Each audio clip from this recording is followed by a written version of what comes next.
At 2:43 in the morning, Dominic Vale pulled up the security camera, and everything he thought he knew about his cook collapsed in an instant. He had been ready to have her arrested. Vivian's folder was sitting on his desk. $11,000 in missing inventory time-stamped footage. A financial history that made guilt look obvious. The case was clean. The verdict was already written. Then he switched cameras. And what that screen showed him in the room he had not entered in 41 days, in the room where his mother had been slowly disappearing, was not a thief. It was the only person in his entire household who had been telling him the truth. Before we go any further, if this story already has your blood boiling, you are exactly where you need to be. Hit that subscribe button right now. Drop your city in the comments below, because I want to see how far this story travels. Now let's go back to the night everything changed. It was 2:43 in the morning when Dominic Vale first saw her. He had not planned to be awake. He had not planned to be sitting in his private study, scrolling through 47 security feeds on a monitor the size of a small refrigerator, watching the quiet hallways of his estate breathe in the dark. But something had pulled him out of sleep that night.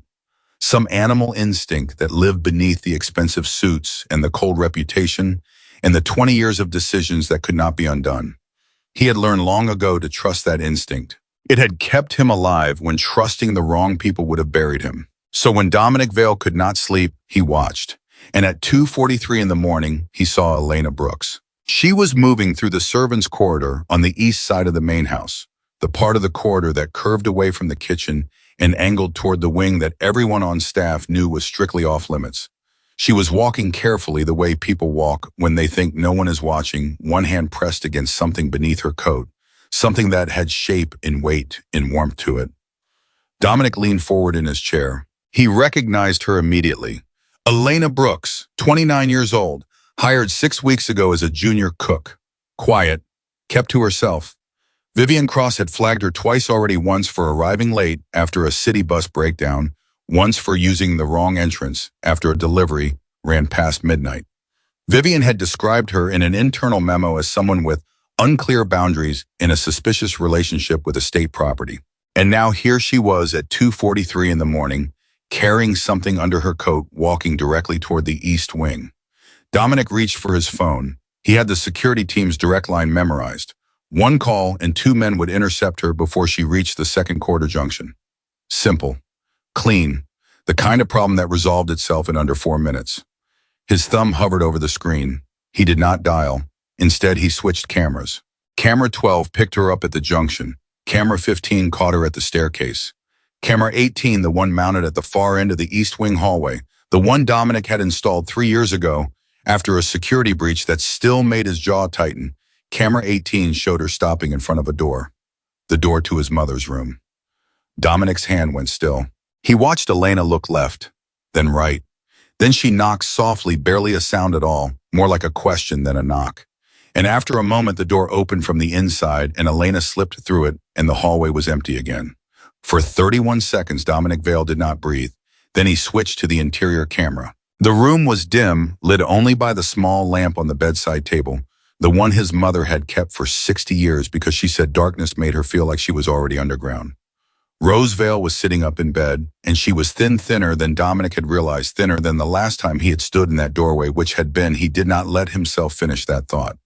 She was sitting up, and her hands were reaching out, and Elena was already there, already kneeling beside the bed, already unscrewing the thermos she had been carrying beneath her coat. Steam rose from the thermos, actual steam visible even in the grainy interior feed. Elena poured something carefully into a small cup, slowly, the way you pour for someone whose hands are not steady, and she held it out, and Rose Vale wrapped both palms around it and brought it to her lips. Dominic watched his 73-year-old mother close her eyes as she drank. He watched her shoulders come down from around her ears. He watched her exhale, the long, slow exhale of someone who had been tense for so long they had forgotten what relaxation felt like. And then, before Dominic could process what he was seeing, Elena said something. He could not hear it. The interior cameras had audio that crackled and cut out, but he could read the shape of it, the gentleness of it, and Rose opened her eyes and looked at this young woman kneeling beside her bed at 2:43 in the morning, and she smiled. Not a polite smile, not the thin, careful smile of someone performing contentment for an audience. A real smile. the kind that uses the whole face. The kind Dominic had not seen on his mother's face in longer than he could honestly remember. He sat back in his chair. His phone was still in his hand, the security line still waiting, and Dominic Vale, a man who had faced down federal agents, rival organizations, and situations that had broken harder men in half, sat in his study at 3 a.m. and felt something crack open in his chest that he did not have words for. He did not call security. He pulled up the camera archive instead. What Dominic found in the next 2 hours would not make him angry. Anger was too simple a word for it. What it made him was something closer to undone the feeling of a man who has been absolutely certain about the shape of his world and has just discovered that the shape is wrong, that it has been wrong for months, that people he trusted arranged it to be wrong deliberately, carefully, and with full knowledge of what they were doing. He started with the dinner trays. For the past 7 months, and Dominic now went back methodically, night by night, pulling the archive footage with the concentration of a man who has realized he has been reading a forged document and needs to find the original. For the past 7 months, a formal dinner tray had been delivered to his mother's room every evening at 6 o'clock. The trays were photographed as part of the household's standard documentation process, a system Dominic himself had implemented because he believed in documented accountability. The photographs showed full plates, proper portions, the kind of balanced, carefully prepared meals that the household's medical consultant had recommended for a woman of Rose's age and condition. The photographs showed full plates going in, but the photographs never showed empty plates coming out. Dominic found the return documentation, the trays that were logged as collected, and in the footage in camera after camera, spanning month after month, he watched Vivian Cross carry trays out of his mother's room. Always Vivian, and the trays she carried out were empty. Empty trays. The documentation was perfect. The paperwork was clean. To anyone reviewing the records, Dominic felt the cold understanding settle into his spine as he realized that anyone included him, it looked exactly like what it was supposed to look like. An elderly woman eating her dinner, a household running smoothly, a son with one less thing to worry about. But the trays that went in were full, and the trays that came out were empty. And Dominic now understood that Vivian Cross had been carrying those trays into the room, setting them down, waiting long enough that the documentation would be time-stamped correctly, and then carrying them back out without giving his mother a single bite. He switched to the medical records feed. Linda Shaw had been his mother's live-in nurse for 14 months. She came with glowing references, a spotless professional history, and the kind of quiet competence that made you feel foolish for asking questions. She filed weekly reports. She documented vitals, medications, cognitive assessments. The reports were detailed and professional, and they told a consistent story. Rose Vale was experiencing moderate cognitive decline consistent with early-stage dementia, memory lapses, confusion, occasional emotional volatility that was, according to Linda's reports, expected and manageable. Dominic had read those reports. He had forwarded them to the family physician who reviewed Rose's care. The physician had responded with appropriate concern and appropriate recommendations. The system was working. The oversight was in place. His mother was being cared for by professionals. Only she was not. Because the vitals in Linda Shaw's reports did not match the vitals that Dominic was now looking at in the raw footage, the footage of his mother's actual medical examinations conducted in that room, captured on a camera that Linda apparently did not know existed. The weight numbers were wrong. The blood pressure readings were fabricated. And the cognitive assessments, the careful professional documentation of a woman losing her mind, were conducted in a way that Dominic, watching the footage with no medical training, but an absolute familiarity with the difference between a genuine question and a leading one, recognized immediately as designed to produce a particular result. They were not assessing his mother's cognition. They were manufacturing evidence of its decline. Dominic stood up from his chair. He walked to the window. He looked out at the dark grounds of an estate that he had purchased to give his mother safety, security, a beautiful place to spend her years, and he stood there for a long moment with his hands at his sides and the specific quality of rage that belongs to a man who has been betrayed by his own trust. Then he walked back to the monitor and he kept watching because he needed to see it all, not the edited version, not the version that had been curated and documented and presented to him in clean folders with professional signatures. The real version, The version that happened at 2:43 in the morning when the people who were supposed to be caring for his mother believed that no one was watching. He found the financial documents next. There were 4 of them, signed, notarized, dated across a span of 8 months.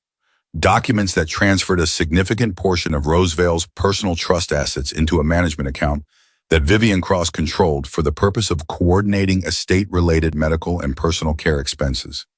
The signatures were his mother's. The notarization was legitimate, and Rosevale had signed them. Dominic could see that from the footage, could see the moment each document was placed in front of her, could see Vivian Cross standing beside the bed with the kind of patient, pleasant expression that Dominic now understood was not patience or pleasantness, but calculation. He could also see in the footage that his mother's hand shook when she signed, that she looked at the documents with the expression of someone who does not fully understand what they are reading, but has been told quietly and repeatedly by someone in a position of authority that it is necessary, that it is for her benefit, that there is nothing to worry about. Rosevale had not signed those documents because she wanted to. She had signed them because she was 73 years old and frightened and alone, and because the person who had isolated her from everyone who might have helped her was the same person standing beside the bed holding the pen. Dominic pulled out his phone. He did not call security this time either. He called his attorney. It was 4:17 in the morning. His attorney answered on the second ring because that was the agreement they had, and because his attorney had long since stopped being surprised by the hour of Dominic Vale's calls.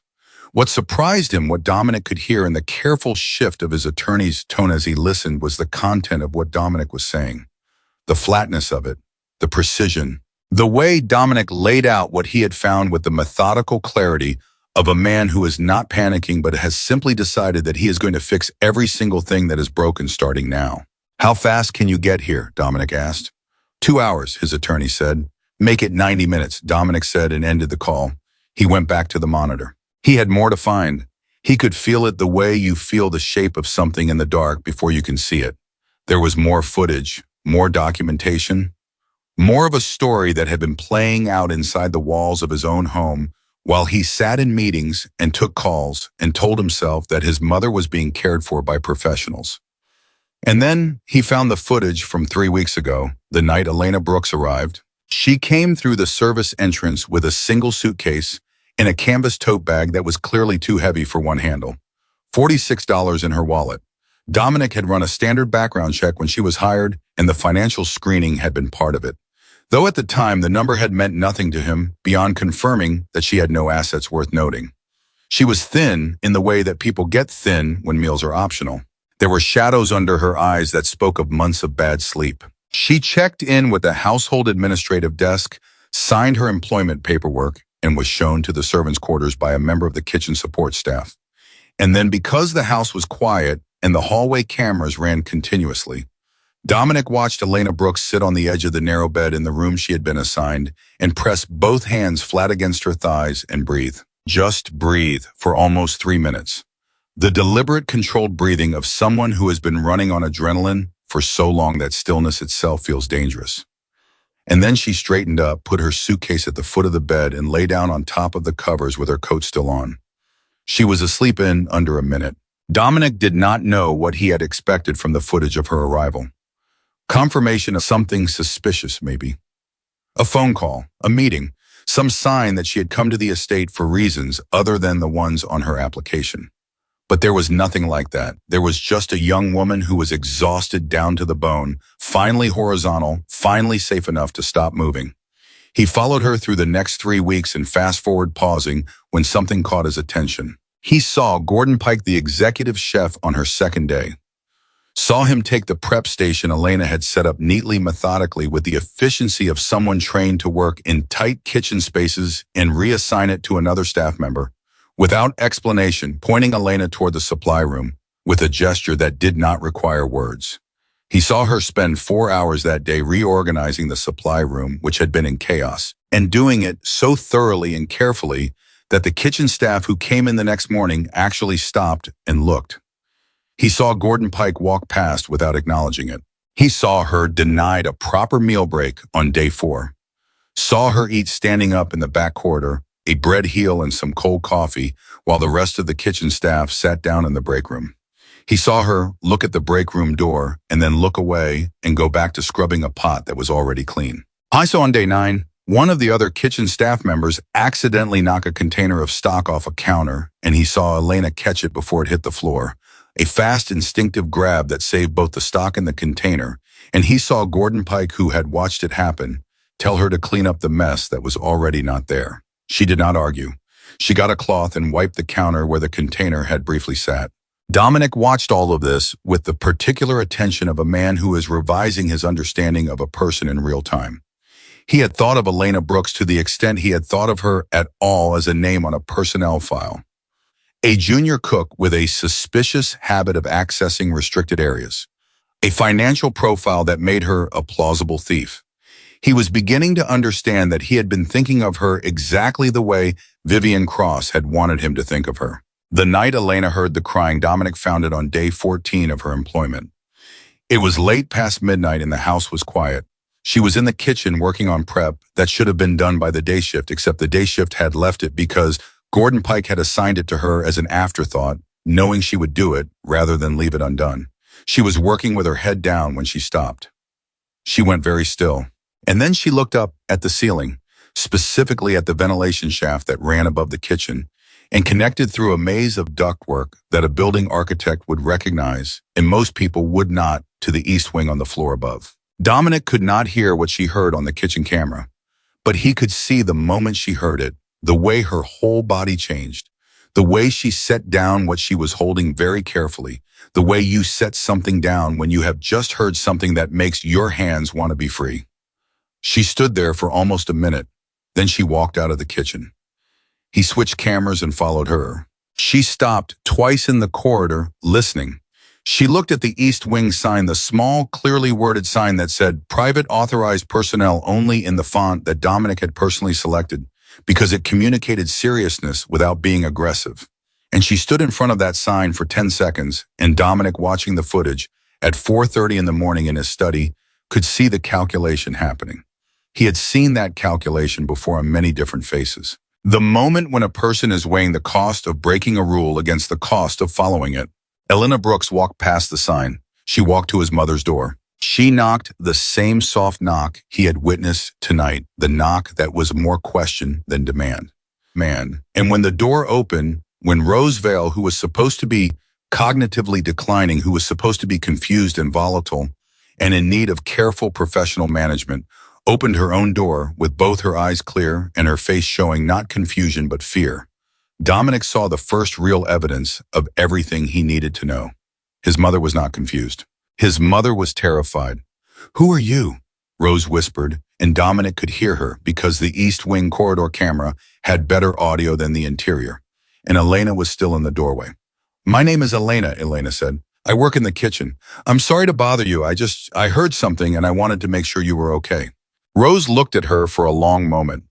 She looked the way very old people look when they are deciding whether to trust, which is the same way people look when they have been hurt enough times that trust has become a luxury. "Are you one of Vivian's people?" Rose asked.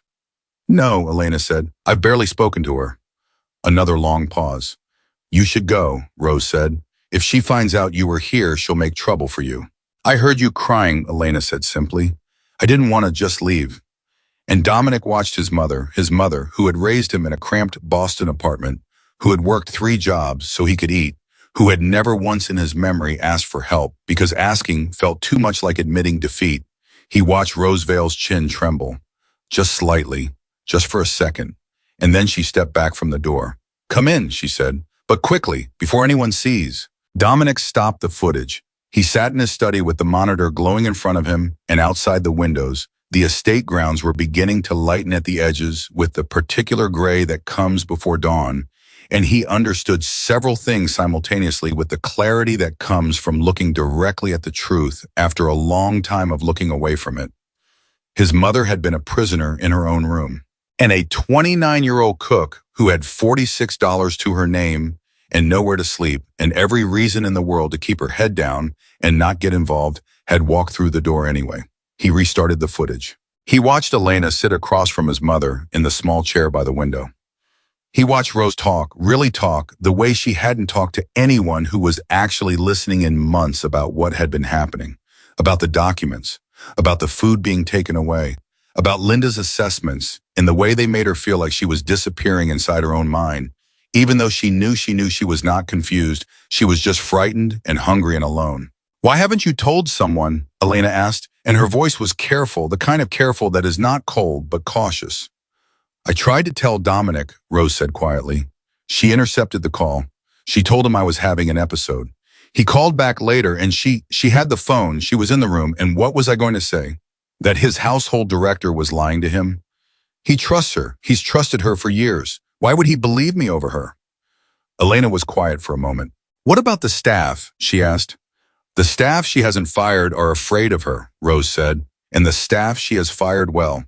She made sure no one wants to be next." Elena nodded slowly. "I'm going to get you something to eat," she said. "Tonight, I'll figure something out. Will you keep the door unlocked?"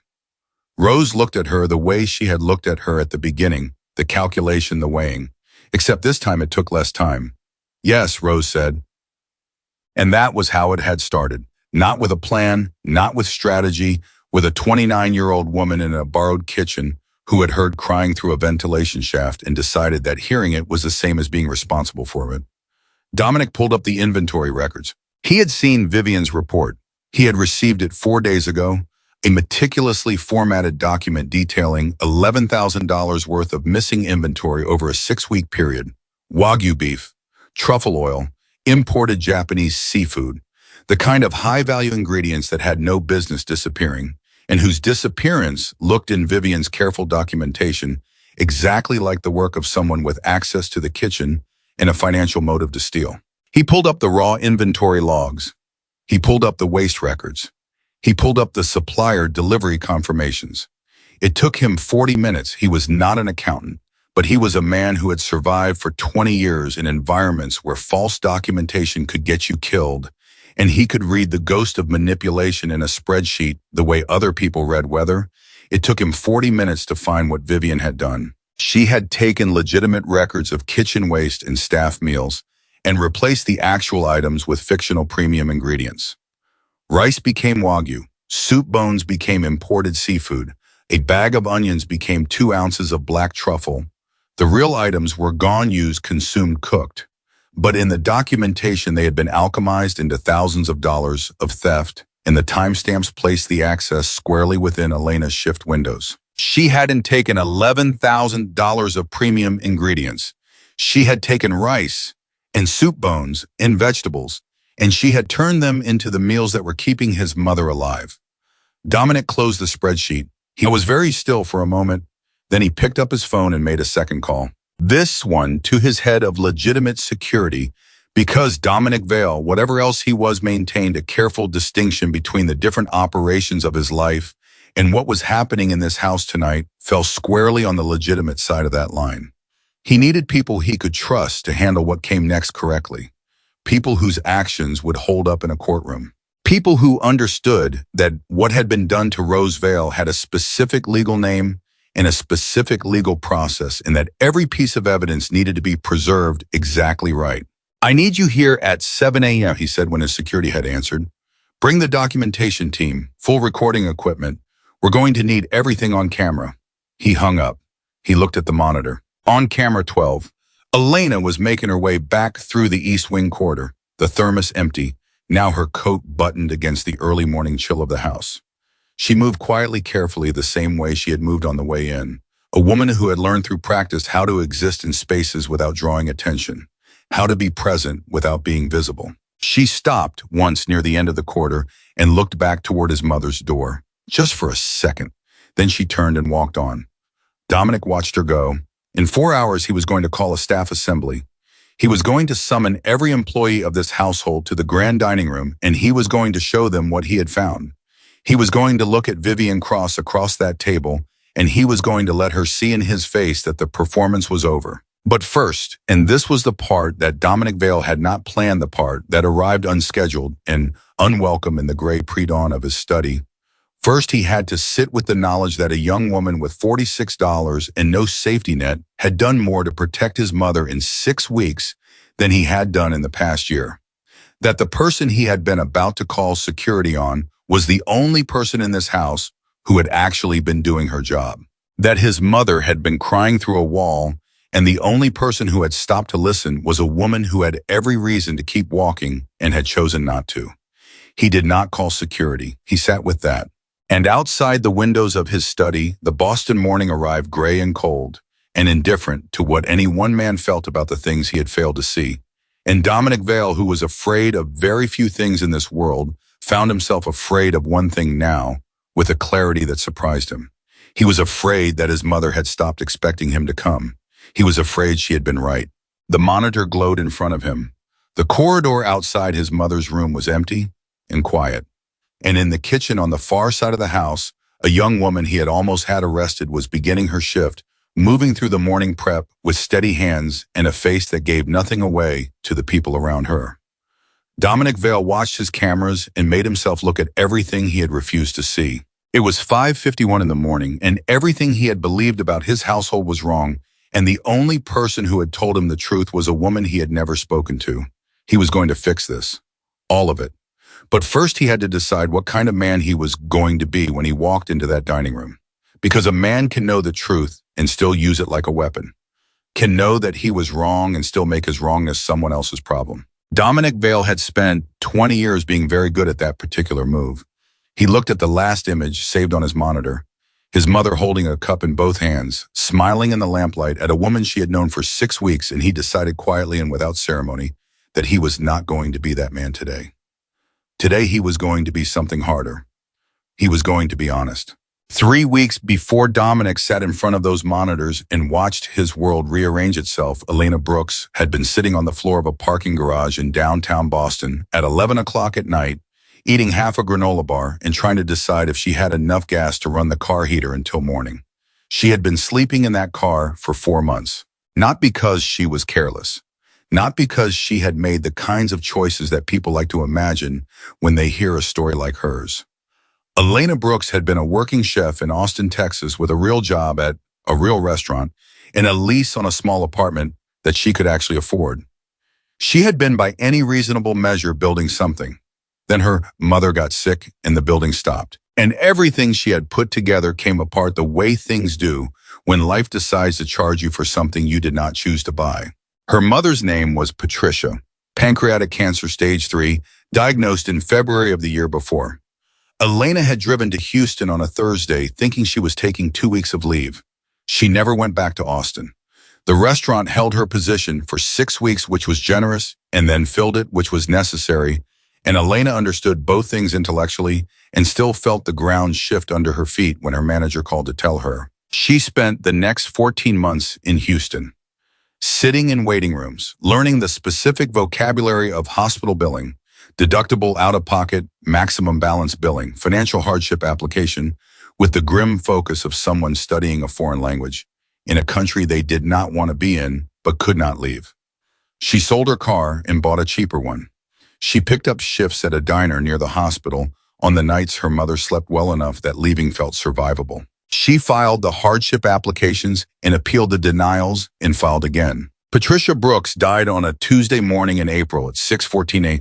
with Elena holding her left hand and the hospital's grief counselor sitting in the hallway outside because Elena had asked to be alone with her mother at the end.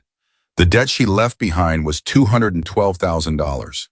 Elena was 28 years old and she owned a car, a suitcase, and approximately $900. She drove north because Houston had nothing left in it that she could afford to carry.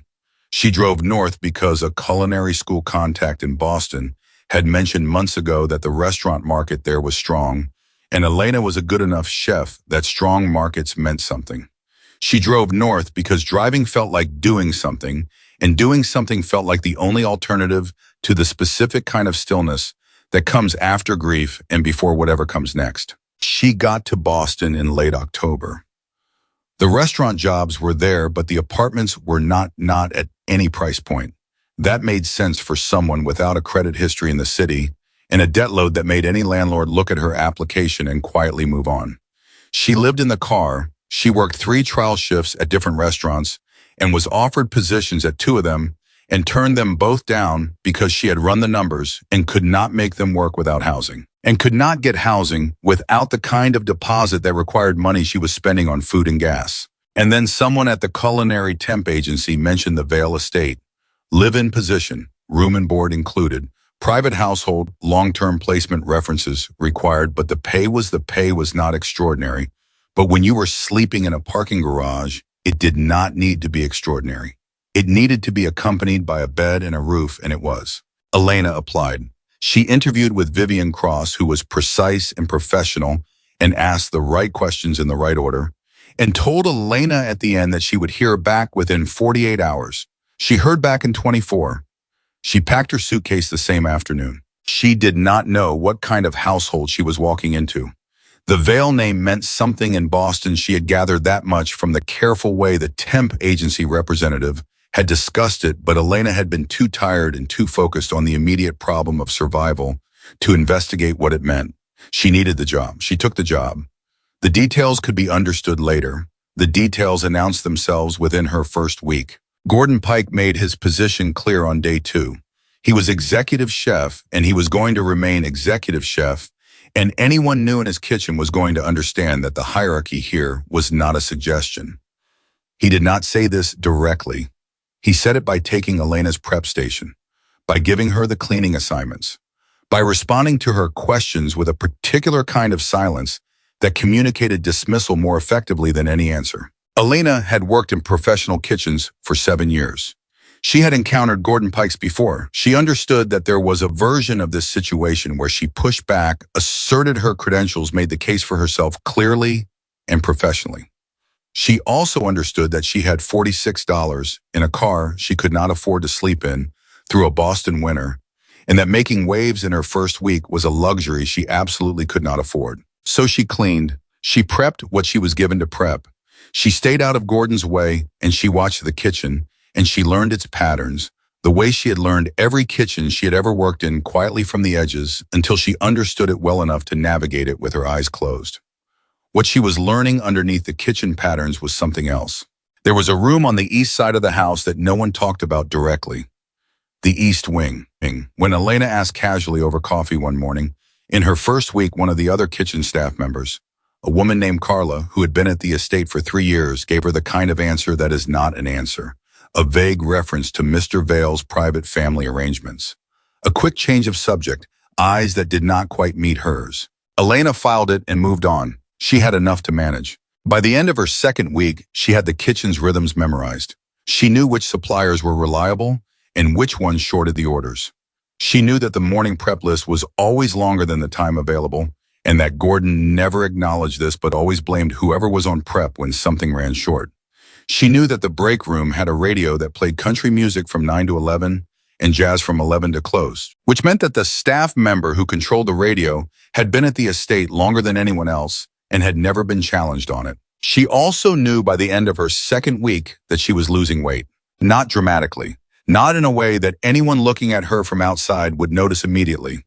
But she knew her own body with the precision of someone who had spent years in physically demanding work. And she knew the difference between lean and depleted, and she was moving from one toward the other. The staff meals were adequate in the technical sense, enough calories to function distributed at the right intervals. But Elena was a chef, and she could taste the difference between food designed to nourish and food designed to meet a minimum requirement and not be complained about. She supplemented when she could.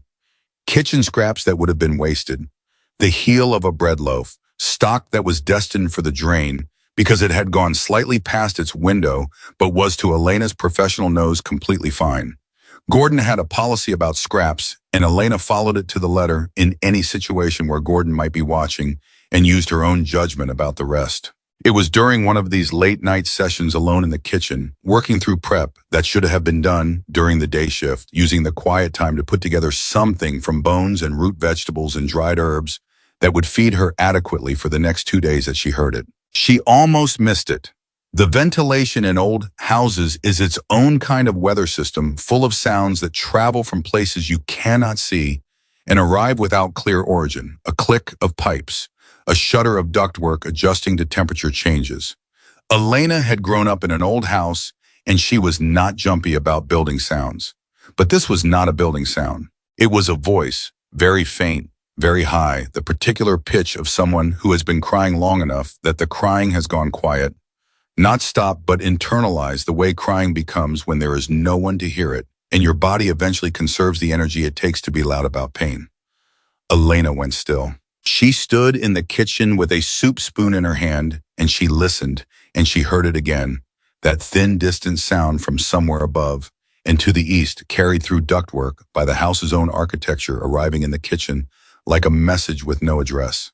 She set the spoon down. She thought about Carla's careful non-answer, about the East Wing sign, about the rule that had been explained to her on her first day with a firmness that she had registered, and then because she was managing too many things at once, mostly forgotten about until now, she thought about her mother, about the hospital, about all the times she had walked into a room where someone was suffering alone, and how it felt to be the person who walked in, and how different that was from being the person who had decided not to. She was at the corridor junction in under 2 minutes.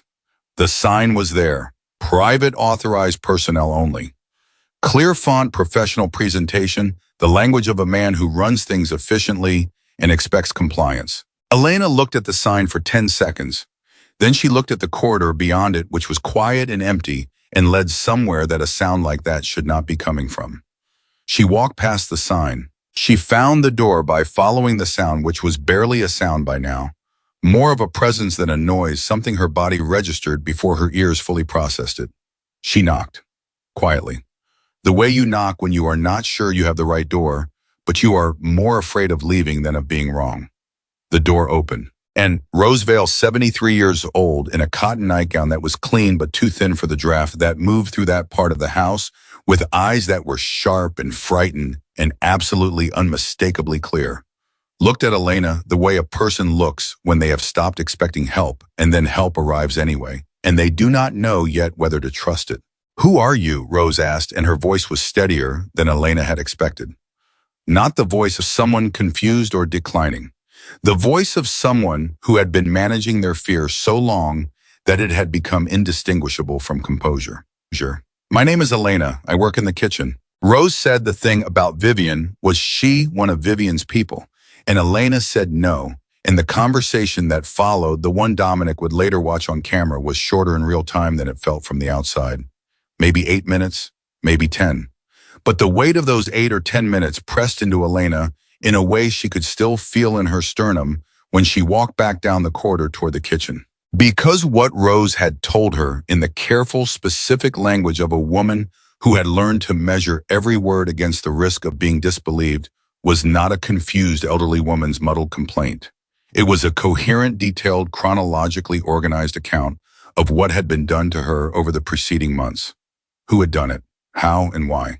Elena walked back to the kitchen. She stood at the counter for a moment.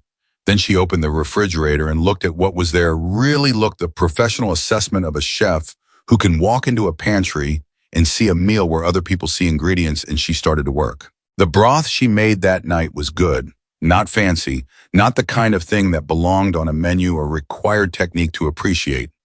Just a clean, clear, properly seasoned chicken broth made from bones that were heading for the trash, with a handful of rice cooked separately and added at the end so it did not go thick and starchy.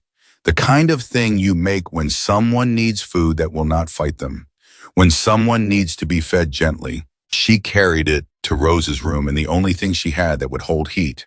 The old thermos she kept in her suitcase, the one her mother had given her years ago, the one she had carried through Austin and Houston and 4 months of a Boston parking garage and all the way to the Vale estate, because some things you don't leave behind, no matter how little space you have. Rose ate everything. She ate it the way people eat when they have stopped trusting that there will be another meal. Quickly at first, then slower, when her body caught up with her hunger and reminded her to be careful. She did not speak much while she ate. Elena did not try to fill the silence.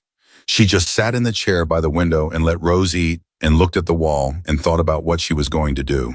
Because she was going to do something. She had known that from the moment she walked back down the East Wing corridor. She did not yet know exactly what. She did not have power here. She was a junior cook on probationary employment with $46 to her name and no safety net if she lost this job. She did not have access to Dominic Vale. She did not have documentation or evidence, or any of the things that would be required to make someone believe what Rose had told her over anything Vivian Cross would say in response. What she had was a kitchen and time, and the specific knowledge that comes from having watched someone you loved go hungry in a place where they were supposed to be cared for. She was not going to let that happen again. "I'll come back tomorrow night," Elena said when Rose had finished. "Same time. You don't need to unlock the door, just don't lock it after 10. Rose looked at her. "If Vivian finds out—" "I'll be careful," Elena said. "That's not what I was going to say," Rose replied. "I was going to say that if Vivian finds out, she will find a way to remove you from this house. She has done it before. There was a gardener 2 summers ago, a housekeeper before that. Both of them noticed things they should not have noticed. Both of them were gone within a week." Elena was quiet for a moment. "Did they try to help you?" Rose considered the question with the seriousness it deserved.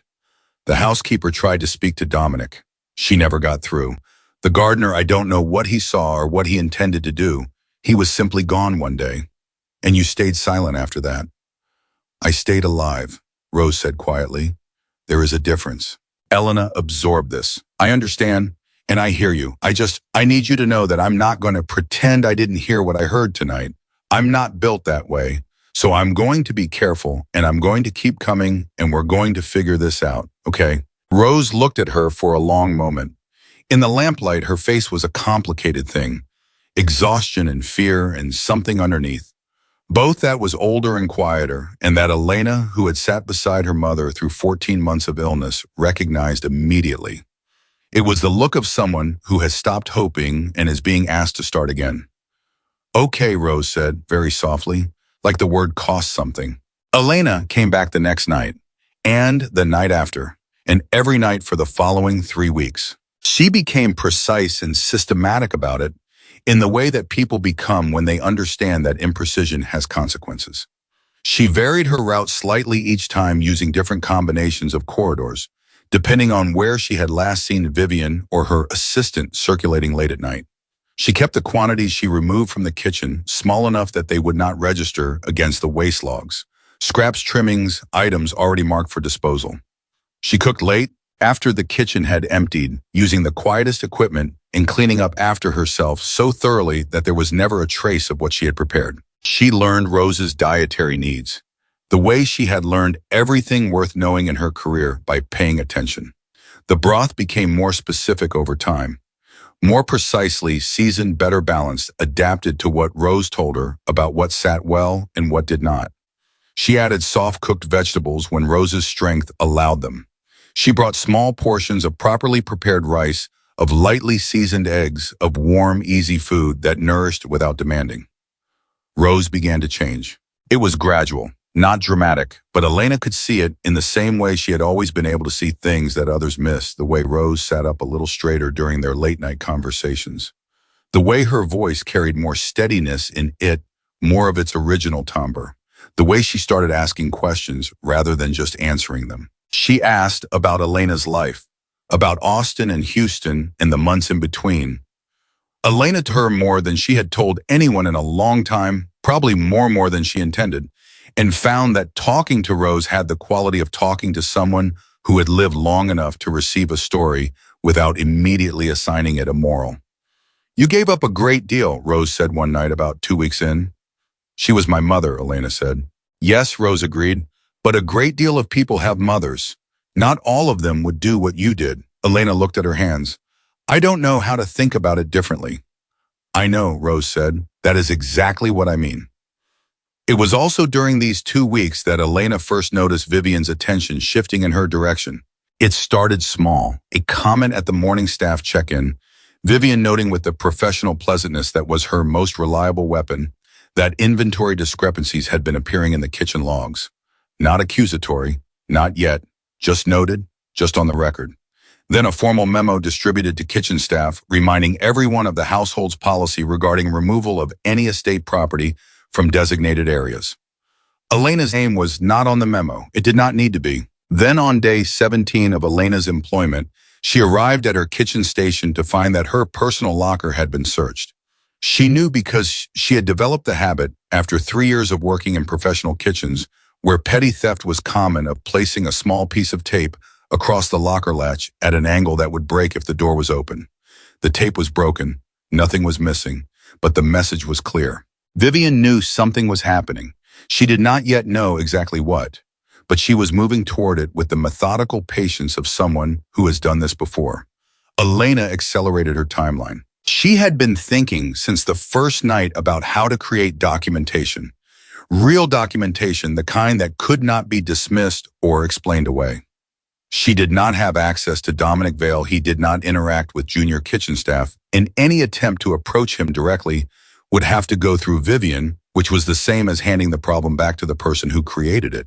But she could document what she saw, and she could make sure that Rose was strong enough when the moment came to speak for herself. So Elena kept coming, kept cooking, kept sitting in the chair by the window after Rose ate, talking about her mother, about cooking, about Rose's years in the house before any of this began, about what Rose had been like at 40 and 50 and 60, when Dominic was still building whatever he had built, and she had been proud of him in the complicated way that mothers are proud of sons who become something large and dangerous and necessary.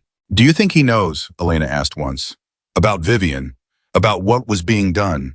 Rose was quiet for a moment. "I think he has made a choice not to look," she said finally, "which is not the same as knowing, but it is not entirely different either." Elena thought about that for a long time. She was still thinking about it 3 weeks later, when Vivian walked into the dining room with a folder of documents and a smile that did not reach her eyes, and said that she had something important to bring to Mr. Vale's attention. Elena was in the kitchen when she heard that the staff assembly had been called.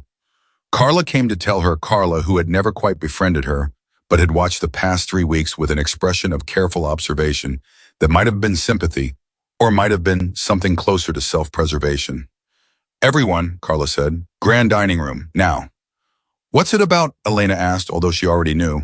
Carla looked at her for a moment with the expression of someone who has information they are not sure they should share. "It's about missing inventory," Carla said, "and I think it's about you." Elena set down what she was holding. She looked at the counter for a moment. She thought about the thermos in her room, her mother's thermos, the one she had carried from Austin to Boston and into this house, because some things you don't leave behind. She thought about Rose upstairs, who had been eating real food for 3 weeks and was beginning finally to look like someone who expected to survive. She thought about what Vivian was about to say about her and what she was and was not willing to do in response. She dried her hands. "Okay," she said, "let's go." The walk to the grand dining room was not long, but Elena took it like someone moving towards something she had been building toward for 3 weeks without admitting it to herself. She passed the East Wing corridor junction without looking at it. She walked into the dining room where every employee of the household was already assembled, and where Vivian Cross stood at the head of the table with her folder and her practiced pleasantness and her absolute certainty that this was already over. And Elena looked across the room at Vivian Cross and understood in that moment, with the clarity of someone who has nothing left to hide and therefore nothing left to lose, that the only thing that had ever made Vivian dangerous was the assumption that no one was watching. Someone had been watching. Elena just did not yet know how closely. The grand dining room had a particular kind of silence, when every seat was filled and no one was talking. Not peaceful silence, the other kind. The kind that has weight and temperature and the specific texture of people who are afraid and trying not to show it. Every employee of the Vale household was present, 14 people in total. The kitchen staff, the housekeeping team, the groundskeepers who had been called in from outside, 2 administrative assistants who handled the household's legitimate paperwork. They stood or sat with the careful posture of people who understood that being in this room called here by Dominic Vale personally was not a neutral event. It meant something had happened. And when something happened in this household and Dominic Vale called a meeting, the only variable was who was leaving and who was staying. Vivian Cross stood at the head of the table. She had dressed for this. That was the first thing Elena noticed when she walked in, that Vivian's presentation was not accidental. The suit was pressed. The folder in her hand was the kind with a leather cover, the kind that communicates institutional seriousness. She had done her hair. She looked in every external detail, like a woman who had come to this room to deliver a professional assessment and expected to be thanked for it. Elena took a position near the side wall, not at the table. She was not invited to sit. That was fine. She needed to be able to see everyone's face, and from the side wall, she could see all of them. Vivian's rehearsed confidence, Gordon Pike's poorly concealed satisfaction, Linda Shaw's careful neutrality. That was not neutrality at all, but the practiced stillness of someone who has learned that does not attract attention. And Carla near the back, who looked at Elena with an expression that was trying very hard to be blank and not succeeding. Dominic Vale was not in the room yet. That itself was information. Vivian seemed to register Elena's position and register it as exactly what she wanted. The accused standing apart from the group, already separated, already framed by her own geography, as someone who did not belong to the community of this household but existed on its margins. She let her gaze move to Elena for exactly 1 second, the kind of look that communicates, I see you, and I have already won, and then she looked away. The door at the far end of the room opened. Dominic Vale walked in at 7:43 in the morning, and the room changed the way rooms change when someone enters who carries actual authority rather than performed authority. It was not dramatic. He did not raise his voice or make an entrance. He simply came through the door and crossed to the head of the table and stood, and the room arranged itself around him without being asked to. He looked like a man who had not slept. Elena, from her position at the side wall, could see that clearly, the particular quality of wakefulness that comes not from rest, but from hours of sustained focus. He had changed his clothes from whatever he had been wearing in the night, but the alertness in his face was the alertness of someone who had been working, not resting, and had arrived here at the end of that work rather than the beginning of it. He looked around the room once. His eyes moved across each face methodically without rushing. When his gaze reached Elena, he paused for exactly 1 beat, nothing visible in his expression, nothing that anyone else in the room would have been able to read, and then continued. Thank you all for coming, he said. His voice was level, not warm, not cold, the voice of a man with a clear agenda and no interest in performance. Vivian took this as her cue. Mr. Vale, she began, opening her folder with the smooth gesture of someone who has rehearsed this moment. I want to start by saying that it gives me no pleasure to bring this matter forward. The integrity of this household is something I have worked to protect for the years I have been here, and it is precisely that commitment that requires me to address a serious problem that has developed over the past 6 weeks. She paused. She was good at pauses. She used them the way a conductor uses silence to make what comes next land harder. I have documented with full inventory verification and time-stamped access records a pattern of theft from this household's kitchen stores, totaling $11,400 over a period of 43 days. The room moved. Not physically, no one shifted dramatically or gasped, but the attention in the room reorganized itself the way attention does when a number with 4 digits and the word theft are placed in the same sentence. The items removed include premium Wagyu beef, black truffle, imported Japanese seafood, and a range of specialty ingredients maintained for household events and guest preparation. Vivian continued. The access logs place the removal consistently during late-night hours. The inventory records are cross-referenced with supplier documentation. I have also compiled camera footage edited for relevance, showing the individual in question accessing restricted storage during unauthorized hours. She did not say Elena's name. She did not need to. She was looking at the folder. Every other person in the room was looking at Elena. Gordon Pike cleared his throat. It was the sound of a man who has been waiting for a specific moment and is pleased that it has arrived. Elena did not move.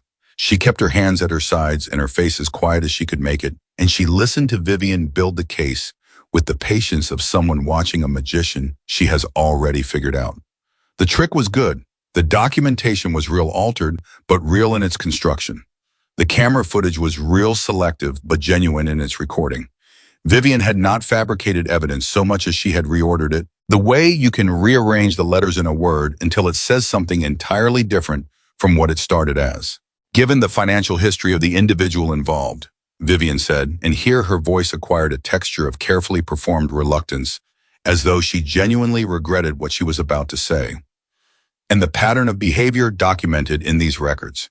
I am recommending immediate termination and referral to the appropriate authorities for investigation. She closed the folder. She looked at Dominic Vale with the expression of a woman who has done her duty and is ready for the appropriate response. Dominic looked at her for 3 seconds without speaking. Then he said, "Is that everything?" Vivian blinked, just slightly. "I believe the documentation speaks for itself, Mr. Vale." "I'm sure it does," Dominic said. "Sit down, Vivian." Another blink, faster this time. "I'm sorry." "Sit down," he said again in exactly the same tone. The tone of a man who says things once. Vivian sat. The room was very quiet now. The quality of the silence had changed again, from the weight of accusation to something else, something that did not have a clean name. The people in the room who had been watching Elena with the conviction that comes from official documentation were now watching Dominic, and the conviction was wobbling. Dominic turned his head. "Elena." She straightened slightly. "Yes." "Did you remove food from this kitchen without authorization?" The room waited. Elena looked at him directly. "Yes," she said. Gordon Pike made a sound that was almost a laugh. Vivian's posture relaxed by a degree that she immediately corrected. "What did you take?" Dominic asked. "Soup bones," Elena said. "Rice, vegetables that were marked for disposal, a small amount of dried herbs, bread that was a day past the serving window. In 6 weeks, maybe $12 to $15 worth of food at market rate. Everything I used would have been in the waste bin by morning." The room shifted again, this time more noticeably. Vivian's hand moved to her folder. "Mr. Vale, the inventory records clearly document." "Vivian," he said her name the way you say a word to stop it from continuing. "I'll come to you." Vivian's hand stopped on the folder. "Why?" Dominic asked. He was still looking at Elena. "Why did you take it?" And here was the moment Elena had been moving toward since she walked through the door. She had known it was coming. She had thought about it in the corridor, and before that in the kitchen, and before that in the 3 weeks of late nights and careful routes and broth made from bones. She had thought about what she would say when this moment arrived, and she had arrived at the same place every time she thought about it. She was not going to give up Rose's name in this room in front of these people until she knew that Rose was protected. That was the one thing she would not do. Everything else, her job, her housing, her ability to stay in Boston, whatever Vivian was planning to do to her next, everything else was negotiable. Rose was not. "I can't tell you that right now," Elena said. The room reacted, not loudly, a shifting of weight, a quick exchange of glances. Gordon Pike's expression moving from satisfaction toward something closer to contempt. "You can't or you won't?" Dominic asked. "Both," Elena said. "And I understand what that sounds like. I know it sounds like I'm hiding something. I am hiding something, but what I'm hiding isn't what Vivian says I'm hiding, and I can't explain the difference until I know that the person involved is safe." "The person involved," Dominic repeated. "Yes." Vivian stood up. She did it smoothly with the practiced motion of someone who has timed their interruption perfectly. "Mr. Vale, I think this demonstrates exactly the pattern I've been documenting. Evasion. Deflection.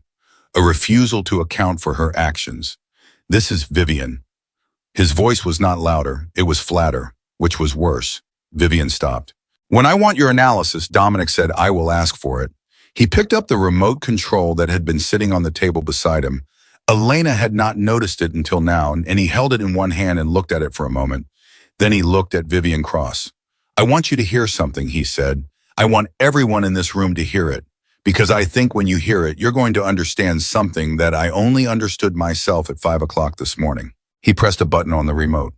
The screen on the dining room wall, the large one, the one used for household presentations and estate planning meetings, came to life. What it showed was not the edited footage from Vivian's folder.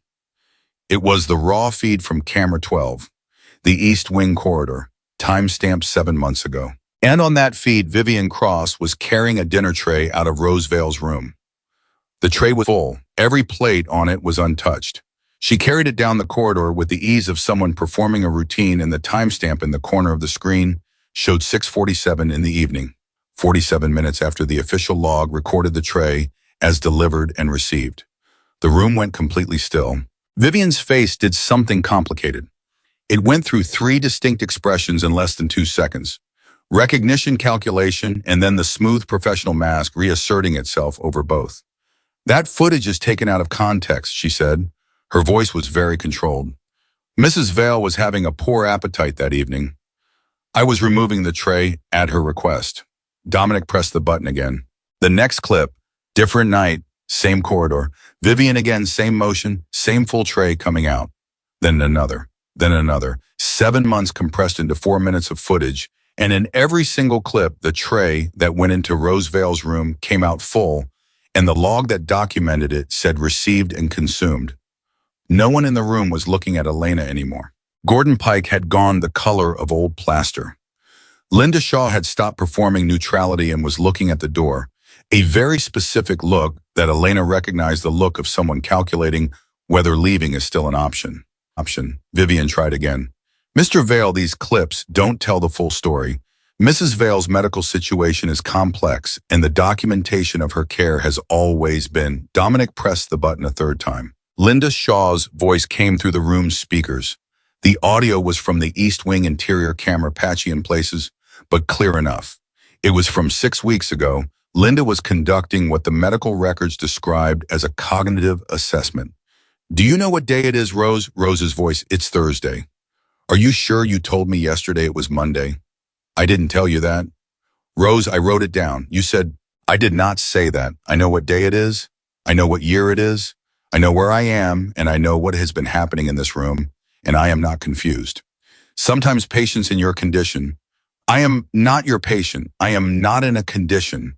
I am a woman in my own home who has not been given a proper meal in 4 days and whose son does not know that because you have been lying to him.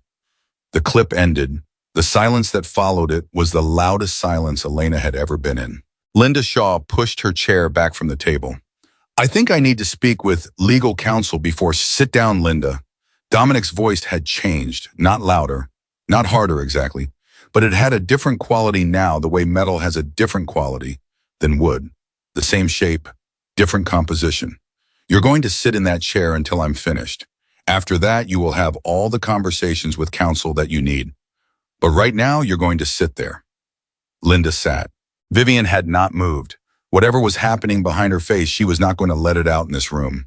That was her final strategy. Elena understood, to hold a professional mask in place and generate enough ambiguity that the situation remained complicated. Complicated situations could be negotiated. Complicated situations created room for counter-narratives, for alternative interpretations, for the kind of read her steadily. The financial documents, he said. Vivian said nothing. The 4 documents signed by my mother over the past 8 months, transferring trust assets to an account in your management control. I'd like you to explain those. Those documents were executed in full accordance with. I've seen the footage of them being signed, Dominic said. I've seen my mother's face when she signed them. I've seen your face when you stood beside her while she signed them. He paused. I'd like you to explain them. Vivian's jaw moved slightly, just once. Then it stopped. She looked at Dominic Vale with the expression of a chess player who has looked ahead and seen that the board is already decided, and whose only remaining dignity is in not knocking the pieces over. I'd like to speak with an attorney, she said. I thought you might, Dominic said. We'll arrange that. He set the remote down on the table. He looked around the room. At Gordon Pike, who had not said a single word since the screen came on. At Linda Shaw, who was staring at her hands. At the housekeeping staff and the groundskeepers and the administrative assistants, most of whom had the expression of people watching something happen that they will spend years trying to understand how they did not see coming. And then he looked at Elena. One more, he said.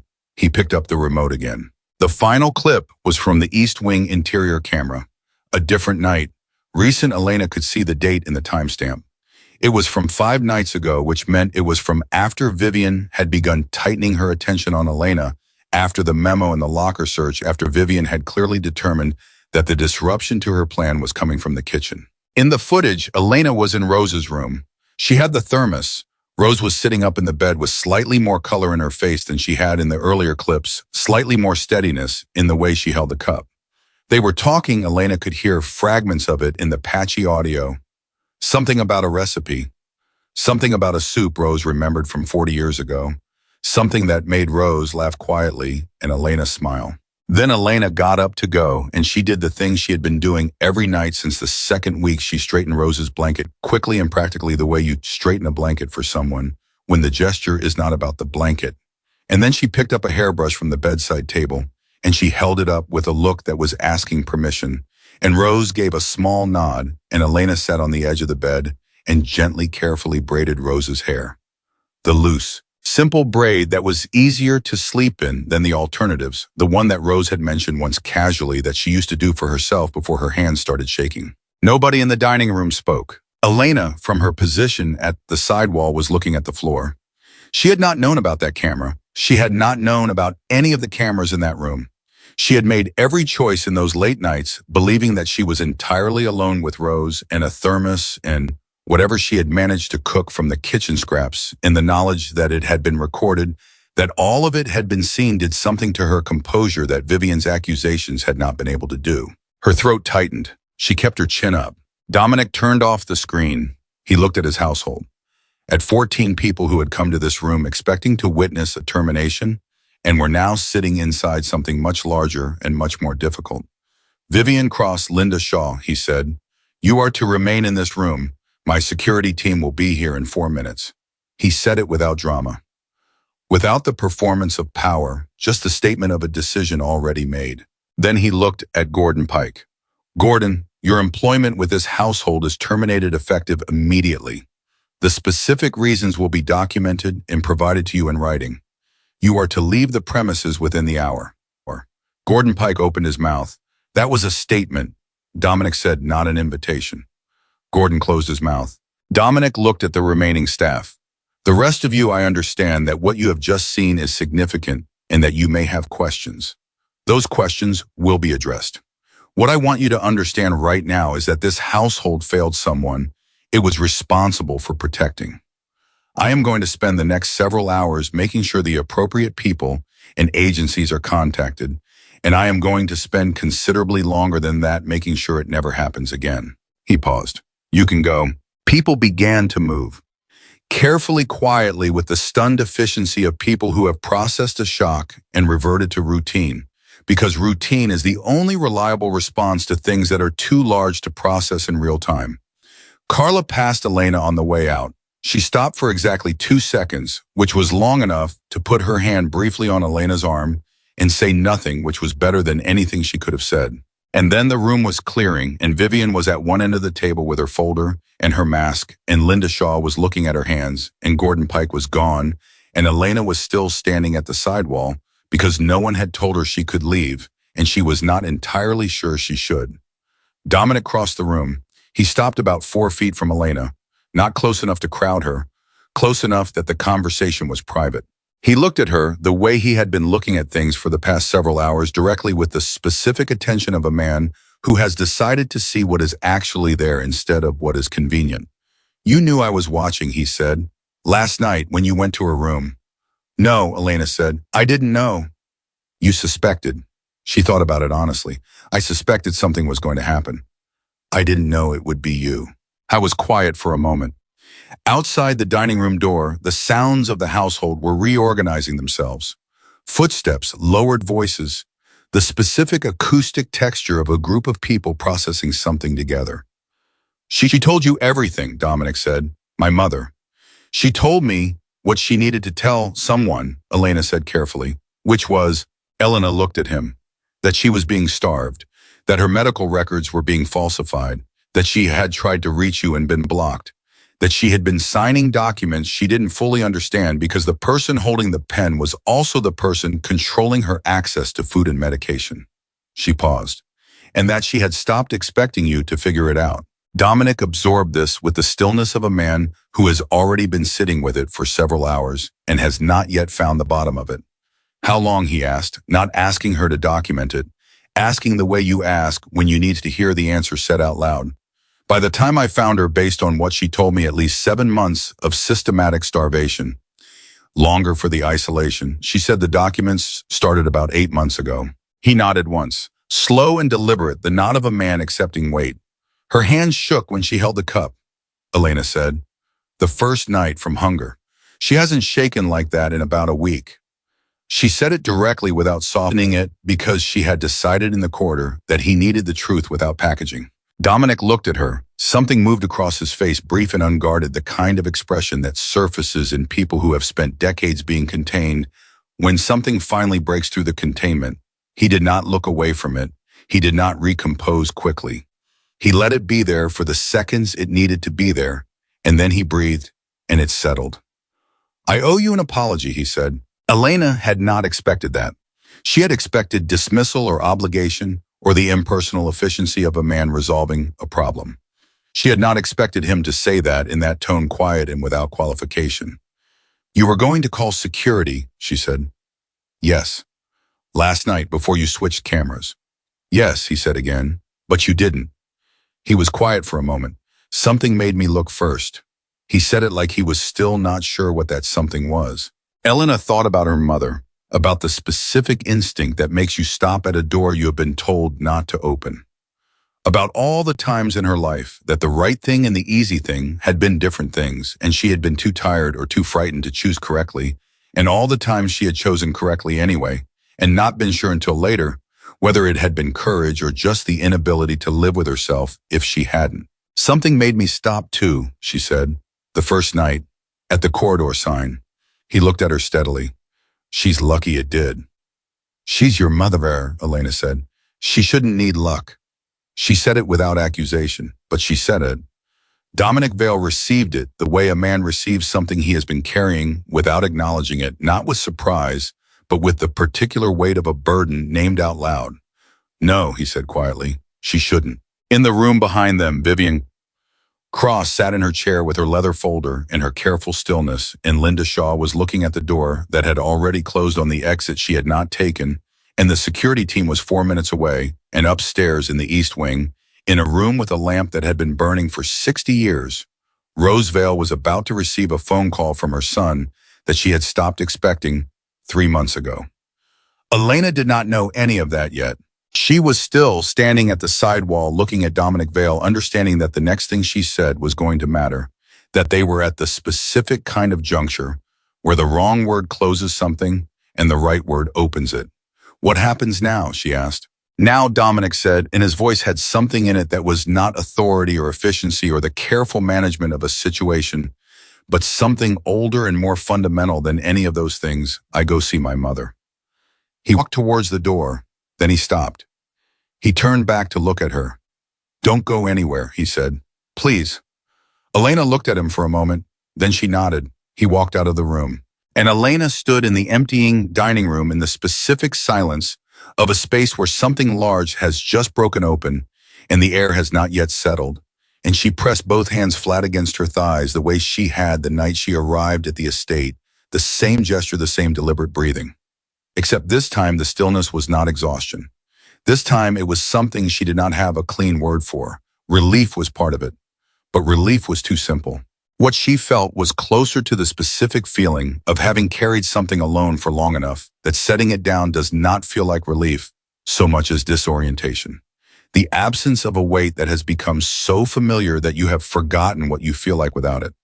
She looked at the dark screen on the dining room wall. Somewhere in this house, a door was opening that had been closed for too long. That was enough. For now, that was enough. Dominic Vale walked to his mother's room for the first time in 41 days. He knew the number exactly because he had checked. Not from memory, from the household log, which recorded every movement through the East Wing corridor. With the same mechanical indifference, it recorded everything else. 41 days since he had stood outside that door. 41 days since he had told himself that his mother was being cared for by professionals and that his presence was not required, and that the discomfort he felt every time he thought about going in there was something he could manage by simply not thinking about it. He had been very good at not thinking about it. He stopped outside the door and stood there for a moment that was longer than he would have admitted to anyone. He was not a man who hesitated.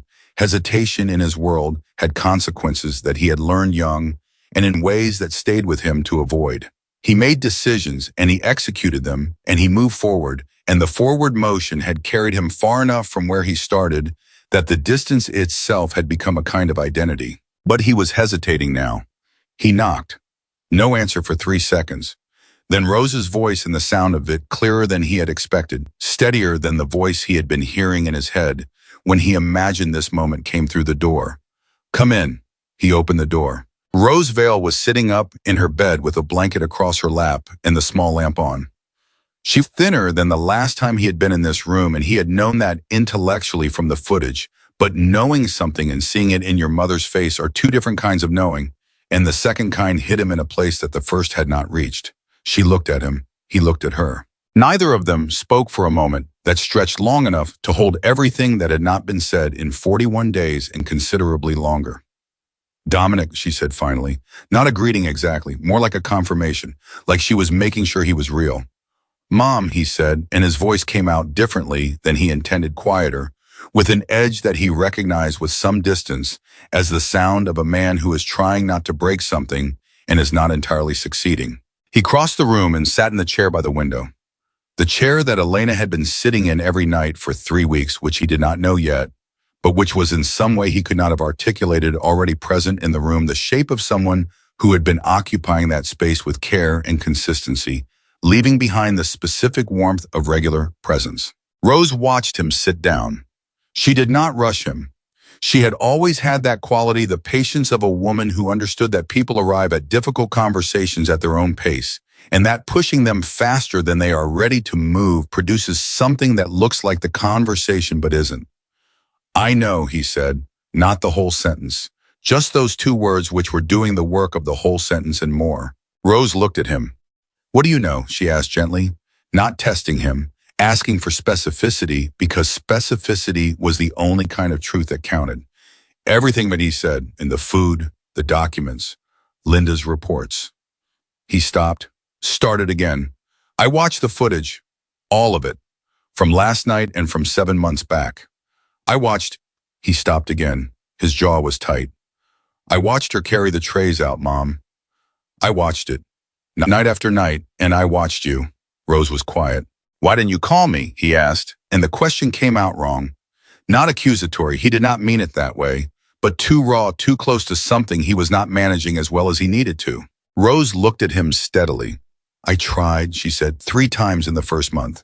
Vivian was always there. She would take the phone or she would be in the room, and what was I going to say?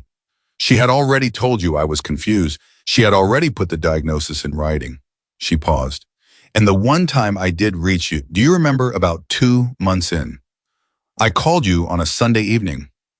Dominic went very still. "You said I sounded tired," Rose said quietly. "You said you had people taking care of everything, and I should rest. You were on your way to a meeting." The silence that followed that was the kind that has a specific weight. Dominic sat in the chair by the window and felt it settle on him, and he did not try to lift it or redirect it or explain it away, because none of those things were available to him right now, and he was not going to pretend otherwise. "I remember the call," he said. "I know you do," Rose said. "I thought you were," Vivian had said. "I know what Vivian said," Rose said, not harshly, with the matter-of-fact quality of a woman who has had a long time to process a fact and has arrived at a place past anger, or past the need to be validated in her anger. "She was very good at what she did. I don't say that to excuse you. I say it because I spent 7 months trying to understand how someone I chose to be afraid of had managed it so completely." Dominic looked at her. "You were afraid of her." "Yes," Rose said, "and of what happened to the people who tried to help me before Elena." She watched his face absorb that. There was a housekeeper, a gardener, both of them gone within days of noticing things. "That is not an accident, Dominic. That is a system." He nodded, slowly, the nod of a man taking inventory. "She built it carefully," he said. "The documentation, the medical records, the financial transfers." He paused. "I should have seen it." "Yes," Rose said simply. "You should have." He looked at her. Something in him had expected not forgiveness exactly, but the softening that sometimes comes when the truth is finally on the table. The way people sometimes ease toward each other once the hard thing has been said. Rose was not easing. She was sitting in her bed with her back straight and her eyes clear, and she was telling him the truth without decoration, and he understood that this was its own kind of gift, that she was not protecting him from it. "I gave responsibility to people and called it trust," he said, "and I told myself that was the same thing." Rose looked at him for a long moment.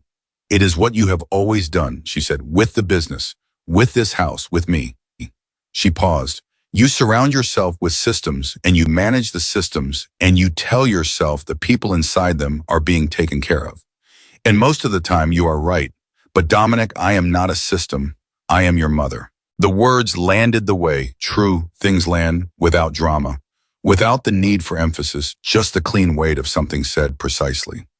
Dominic Vale, who had not cried in front of another person in longer than he could honestly remember, looked at his mother's face and felt the specific burning behind his eyes that comes before tears and did not look away.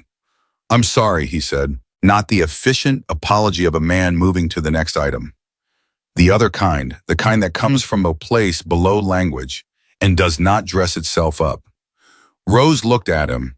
Her chin did the thing it had done in the footage, that slight tremble quickly controlled. "I know," she said, and then after a moment, "Sit closer." He moved the chair.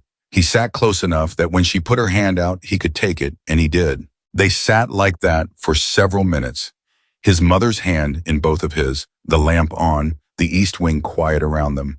Outside the room, the estate was reorganizing itself. Security attorneys, the specific machinery of accountability, being set into motion. But in here, it was just the two of them, and 41 days and considerably more than that. "The girl," Rose said finally. "Elena." "She's downstairs," Dominic said. "She told you to come," Rose said. It was not a question. "She told me the truth," he said, "which is the same thing." Rose was quiet for a moment. "She came here with nothing," she said. "She had lost everything. She had every reason to keep her head down and protect what little she had left." She paused. "She didn't." "I know," Dominic said. "She made me soup from soup bones," Rose said, and there was something in her voice when she said it, not bitterness, not irony, but the specific wonder of a person who has been surprised by grace in a form they did not expect. "Every night for 3 weeks. She varied it. She figured out what I could tolerate, what settled well. She treated it like it mattered." She looked at her son. "It was the best food I have eaten in 7 months, and it cost almost nothing." Dominic thought about the inventory records. The $11,000 of phantom wagyu and truffle that Vivian had built from rice and bones and discarded vegetables. He thought about the document he had sent to his attorney that morning, along with a note to pursue restitution and criminal charges with full force. He thought about what those bones had actually become, carried in his mother's old thermos, through the East Wing corridor at 2:43 in the morning. "I need to go," he said. "There are people arriving, documents, agency contacts." He paused. "The police." Rose nodded. "Do what needs to be done." He stood. He did not let go of her hand immediately. He held it for a moment longer in the way you hold something when you understand for the first time with full clarity that you have been careless with it. "I'll come back tonight," he said, "after everything is handled." "I'll be here," Rose said dryly, with the specific dry humor of a woman who has been confined to one room for 7 months and can now begin to find it, if not funny, at least something she can hold at an arm's length. He almost smiled. "I'll bring food." "Don't," Rose said. "Let Elena bring it. She knows what I like." He looked at her for a moment. Then he nodded, and he walked to the door, and he stopped there with his hand on the frame and looked back at his mother sitting in the lamplight with her straight back and her clear eyes, and he thought that she looked like herself, not the self of 7 months ago, not the self he would have described before he knew what he now knew, but her real self, the one that had been in there all along, underneath everything that had been done to it. "Mom," he said. She looked at him. "I'm going to be here," he said. "Going forward, I'm going to be here." Rosevale looked at her son for a long moment. "I know," she said. "And then go. Handle it. Come back." He went. At 8:47 in the morning, the Boston police arrived at the Vale estate with 2 detectives from the Elder Abuse Division and a representative from Adult Protective Services. Dominic met them at the door personally. He had his attorney on one side and a documentation folder, on the other 312 pages of time-stamped footage, inventory records, financial documents, and medical reports cross-referenced against the original raw data. He walked them through all of it, methodically, without editorializing, without the kind of emotional presentation that makes people defensive. He had learned in 20 years of navigating systems that the clearest path through any official process was precision. Give them what they need, give it to them completely, let the facts make the case. The detectives were good. They asked the right questions, they did not telegraph their reactions, and they handled the financial documentation with the careful attention of people who recognized in it something they had seen before, not the same case, but the same architecture. Elder abuse built on professional infrastructure, the specific sophistication of a scheme designed to exist inside legitimate-looking systems. This was not improvised, the senior detective said. She was looking at the falsified medical reports. Her name was Okafor, and she had the focused stillness of someone who had been doing this work long enough to stop being surprised by it and had arrived somewhere past surprise at a place that was more useful, clear-eyed, methodical, relentless. No, Dominic agreed. The financial transfers, she had authorization documents in place before the medical documentation even started.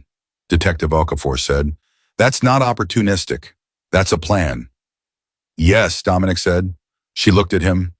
How long had she been in the household? 3 years, he said. She nodded once, the nod of someone filing information. "We're going to need full access to the estate records going back to the start of her employment," she said. "Financial administrative personnel, everything." "It's already prepared," Dominic said. He had had his documentation team working since 5 in the morning. Detective Okafor looked at him with an expression that was not quite surprise. "You pulled all of this since this morning?" "I've been awake since 2:43, he said. She held his gaze for a moment. Then she looked back at the folder. "We'll want to speak with your mother directly, when she's ready." "She's ready now," Dominic said. "She has been ready for 7 months. She just needed someone to come and actually listen." He said it without self-pity, without redirecting blame. Just the fact. Detective Okafor looked at him again with the specific expression of a person recalibrating. "All right," she said. "Let's talk to her." At 9:15, Vivian Cross was escorted from the estate by 2 uniformed officers. She went out with her folder still under her arm and her professional composure intact, which Dominic watched from the hallway and understood was not dignity, but armor, the final use of the only tool she had left.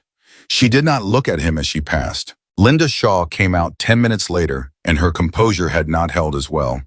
She had been crying, controlled silent crying, the kind that produces red eyes and tight lines around the mouth rather than noise. She looked at the floor as she walked. She did not look at Dominic either. 2 other household staff members were taken in for questioning, an administrative assistant who had processed paperwork for Vivian and whose involvement the detectives wanted to assess, and a maintenance worker who had, based on footage reviewed that morning, been present during one of the document signing sessions. Whether either of them had known the full picture or had simply been peripheral to it remained to be established. Dominic did not assume either way. He gave the detectives everything he had and let them determine it. Gordon Pike had already left the estate. He had gone within the hour as instructed. Dominic had his attorney issue a formal notice of termination with a documentation hold on his personnel records pending the investigation, and made a note to follow up with whatever charges became applicable as the legal process moved forward. By 11 in the morning, the estate had the specific quality of a place that has been through something and is beginning to find its way back to itself. Not normal was not the right word for what this place had been before today, and what it was going to be going forward would be a different thing entirely. But functional, oriented, moving. Elena was in the kitchen. She had gone there after the dining room cleared because it was the place in this building where she knew exactly what to do, and when everything is uncertain, you return to the place where your hands know their work. She was making stock, real stock, the long, slow kind, the kind that takes hours and fills a kitchen with a smell. That is the olfactory equivalent of steadiness. She had found good bones in the refrigerator, the kind that had been there since before Gordon Pike's reign over ordering, and had therefore been untouched, and she was doing what she always did when she needed to think without thinking too hard. She heard the door and looked up. Dominic Vale walked into the kitchen at 11:23. He stood inside the door for a moment. It was the first time she had seen him in a room that was her room. In any meaningful sense, the kitchen was her territory in a way the dining room had never been.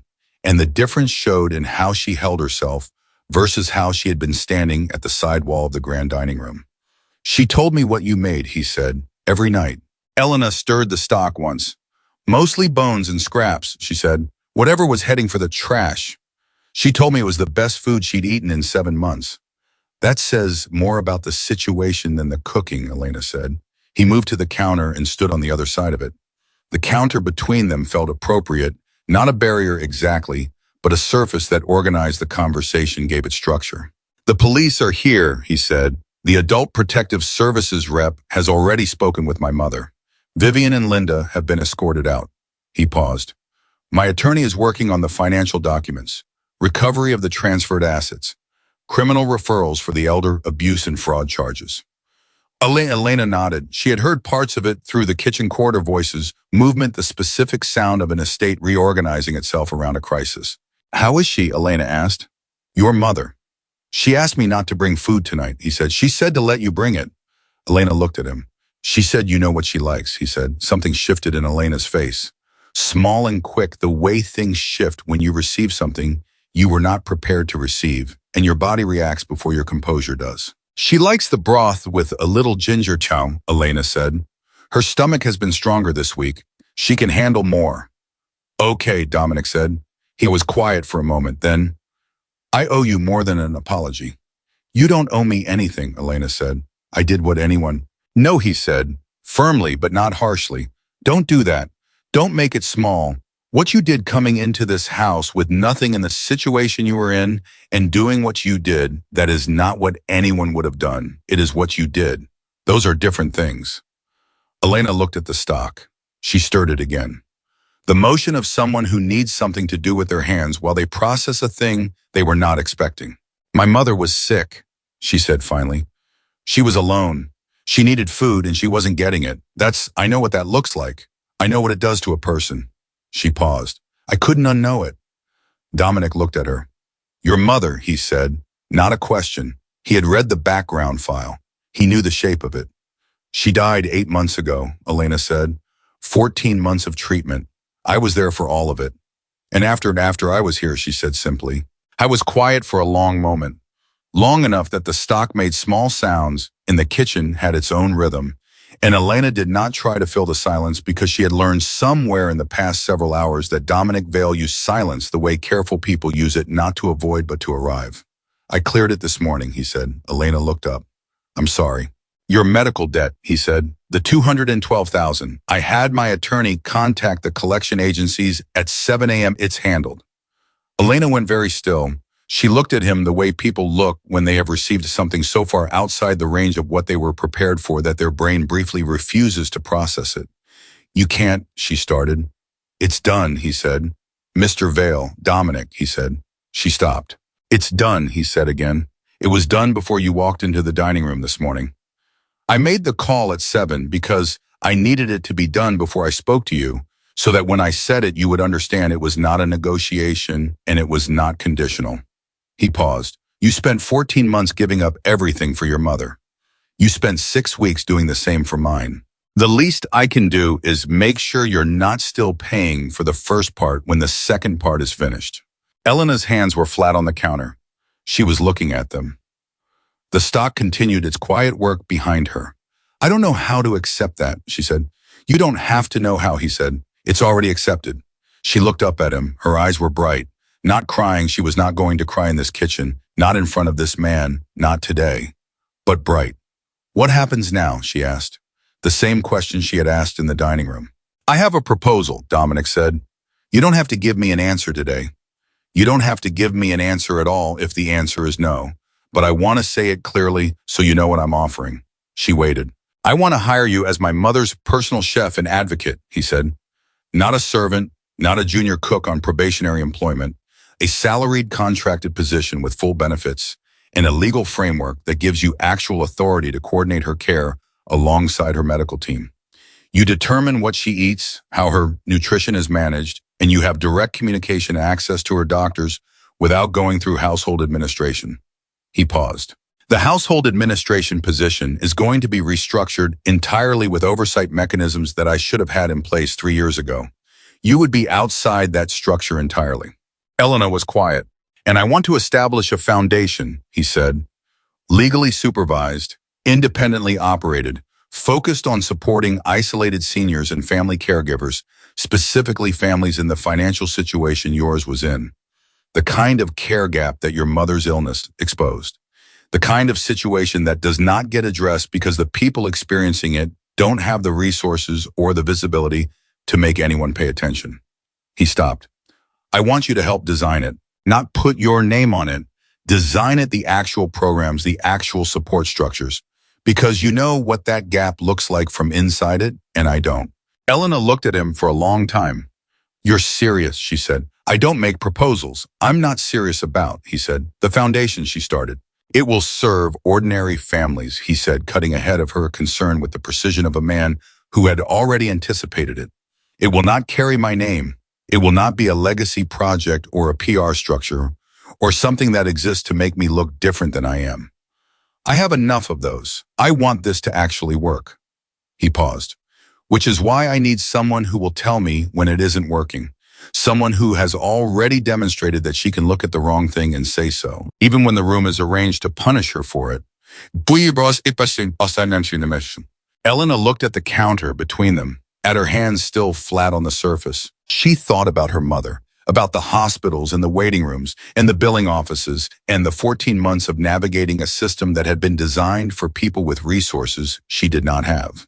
She thought about every family she had seen in those waiting rooms doing the same navigation. Every exhausted, frightened person trying to keep someone they loved alive inside a structure that was not designed with them in mind. She thought about Rose upstairs, who had been eating soup bones for 3 weeks and was beginning to sit up straighter. One condition, she said. Dominic looked at her. You stop managing this household from a distance, she said. You show up. Not for the meetings and the documentation and the oversight structure. Those matter, but they're not enough. You show up for your mother. You eat breakfast with her. You let her tell you things and you listen to them instead of filing them. She paused. She told me once that she had stopped expecting you to come. That is not something that should ever be true about a person's son. The kitchen was quiet.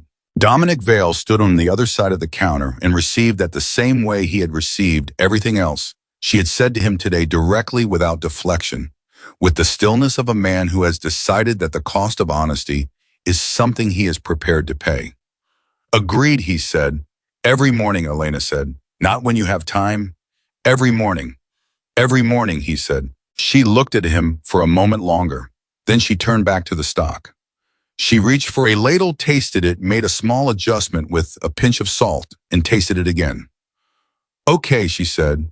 Then yes. Outside the kitchen, the estate continued its work. Detectives, attorneys, the careful machinery of justice beginning its long necessary process. Inside the kitchen, a young woman with soup bones and $46 and an old thermos. Her mother had left her stood at a stove and said yes to something she had not known she was building toward, and the stock continued to simmer with the patient steadiness of something that requires time to become what it is meant to be. At 1:15 in the afternoon, Dominic knocked on his mother's door with a cup of tea he had made himself, badly in the way of a man who has had other people make his tea for years and has forgotten the ratio, and Rose looked at the color of it and said, You're going to need to practice. And Dominic Vale sat down in the chair by the window and said, I have time. And Rose looked at her son for a long moment, and the thing that had been locked behind 7 months of fear and isolation, and the particular loneliness of being disbelieved, moved through her face and settled, and she picked up the badly made tea and drank it anyway. The charges came down 6 weeks after the morning everything changed. Vivian Cross was indicted on 7 counts: elder abuse, financial fraud, coercion, falsification of medical records, and 3 counts related to the financial transfers that her attorney had spent those 6 weeks arguing were legitimate estate management decisions made in good faith. The argument did not land. Detective Okafor's team had spent those same 6 weeks pulling apart 7 years of Vivian's professional history across 3 prior households. And what they found was not a mistake or a lapse in judgment. It was a pattern. Vivian Cross had done versions of this before, not always this elaborate, not always this sustained, but the architecture was the same each time. Find an elderly person with assets. Find a family member with enough distance and enough guilt to be manageable. Build the infrastructure of professional care around a core of systematic deprivation. Move the money carefully and slowly enough that no one single transaction looks alarming. 2 of her previous employers were deceased. One was in a memory care facility in Connecticut and could not testify. But the financial records spoke for them, and Detective Okafor was thorough in a way that Vivian had clearly not accounted for. Linda Shaw accepted the plea agreement. She cooperated fully with the prosecution in exchange for a reduced charge and her testimony about the falsified medical records delivered in a deposition that she gave with the flat, exhausted effect of someone who has been carrying something for too long and is relieved to put it down, regardless of the consequences, was, according to Dominic's attorney, the piece that locked the evidentiary case. Linda had known what she was documenting was false. She had known from the beginning. She had told herself a series of stories about why it was acceptable and had lived inside those stories long enough that she had partially believed them. And the testimony was the first time she had said out loud in a room with legal weight that the stories had never been true.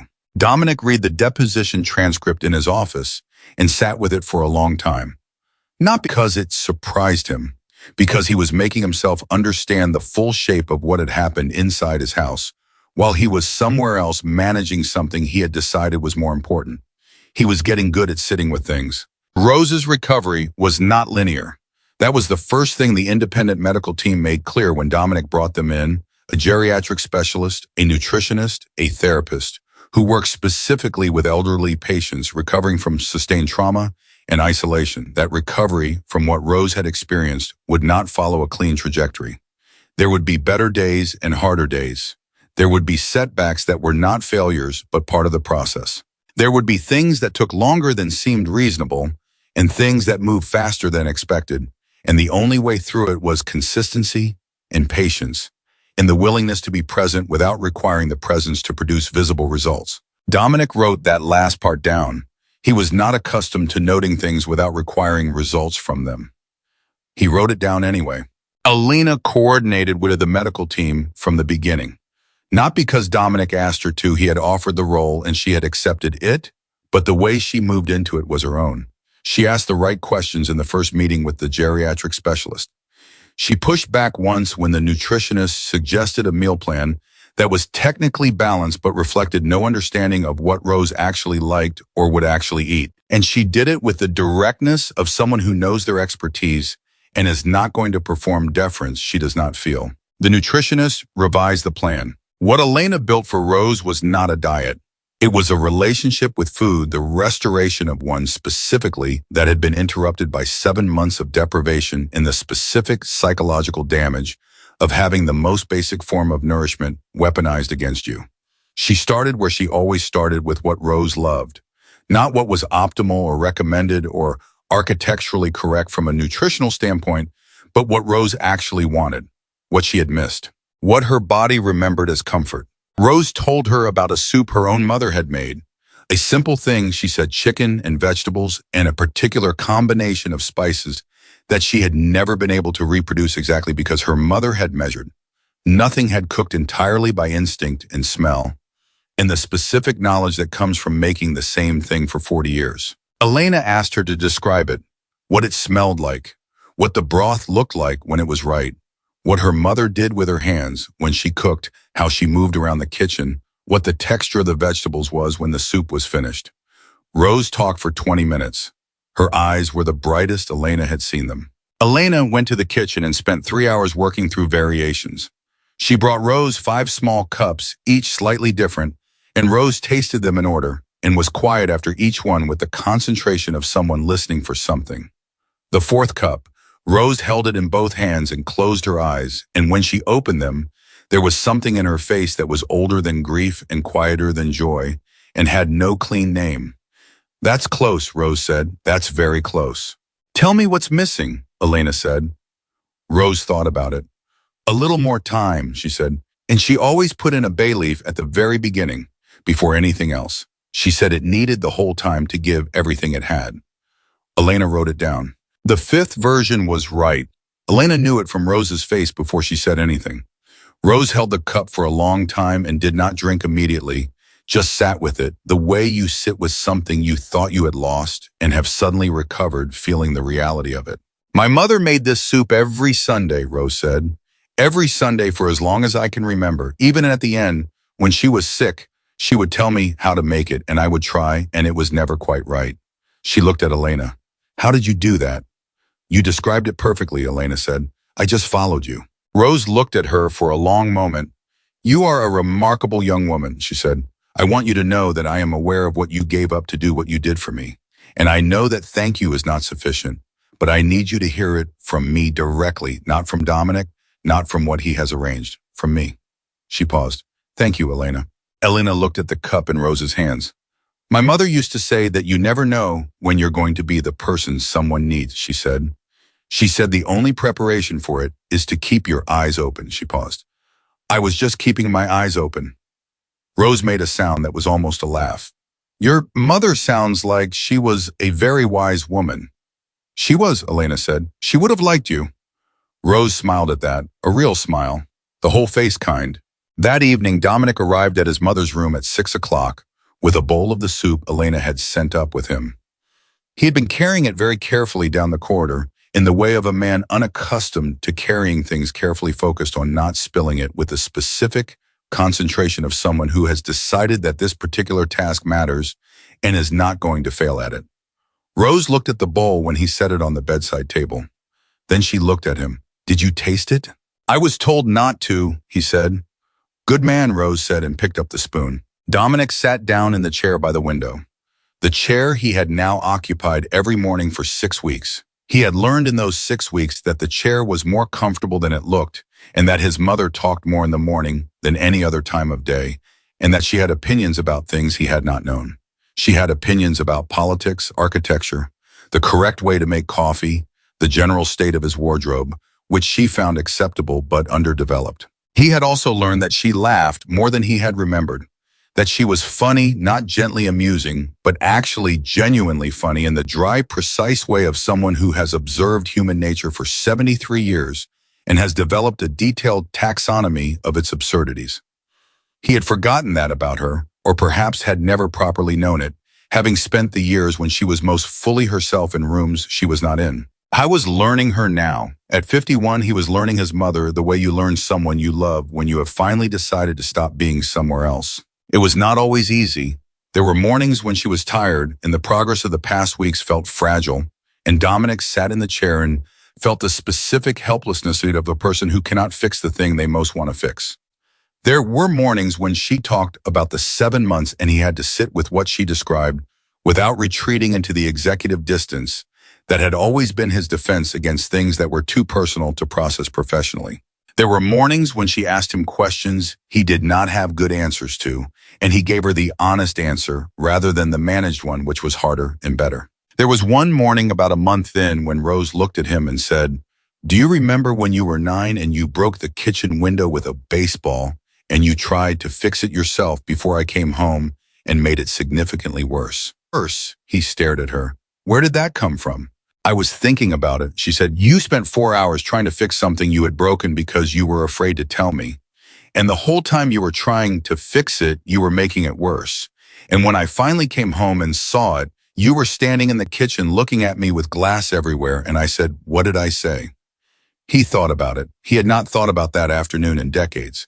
You said, why didn't you just tell me? Yes, Rose said. And what did you say? He was quiet for a moment. I said I thought I could handle it. Rose looked at him. He looked back at her.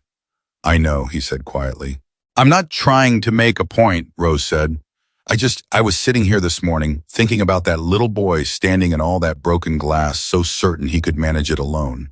And I thought I knew exactly where that was going to take him. She paused. I should have found a different way to teach you that asking for help is not the same as failing. Mom, I'm not blaming myself, she said quickly. I'm not. You come by it honestly. And I want you to know that I see the difference. Between then and now, between the man who decided not to look and the man sitting in that chair every morning. She held his gaze. It is not a small thing, Dominic.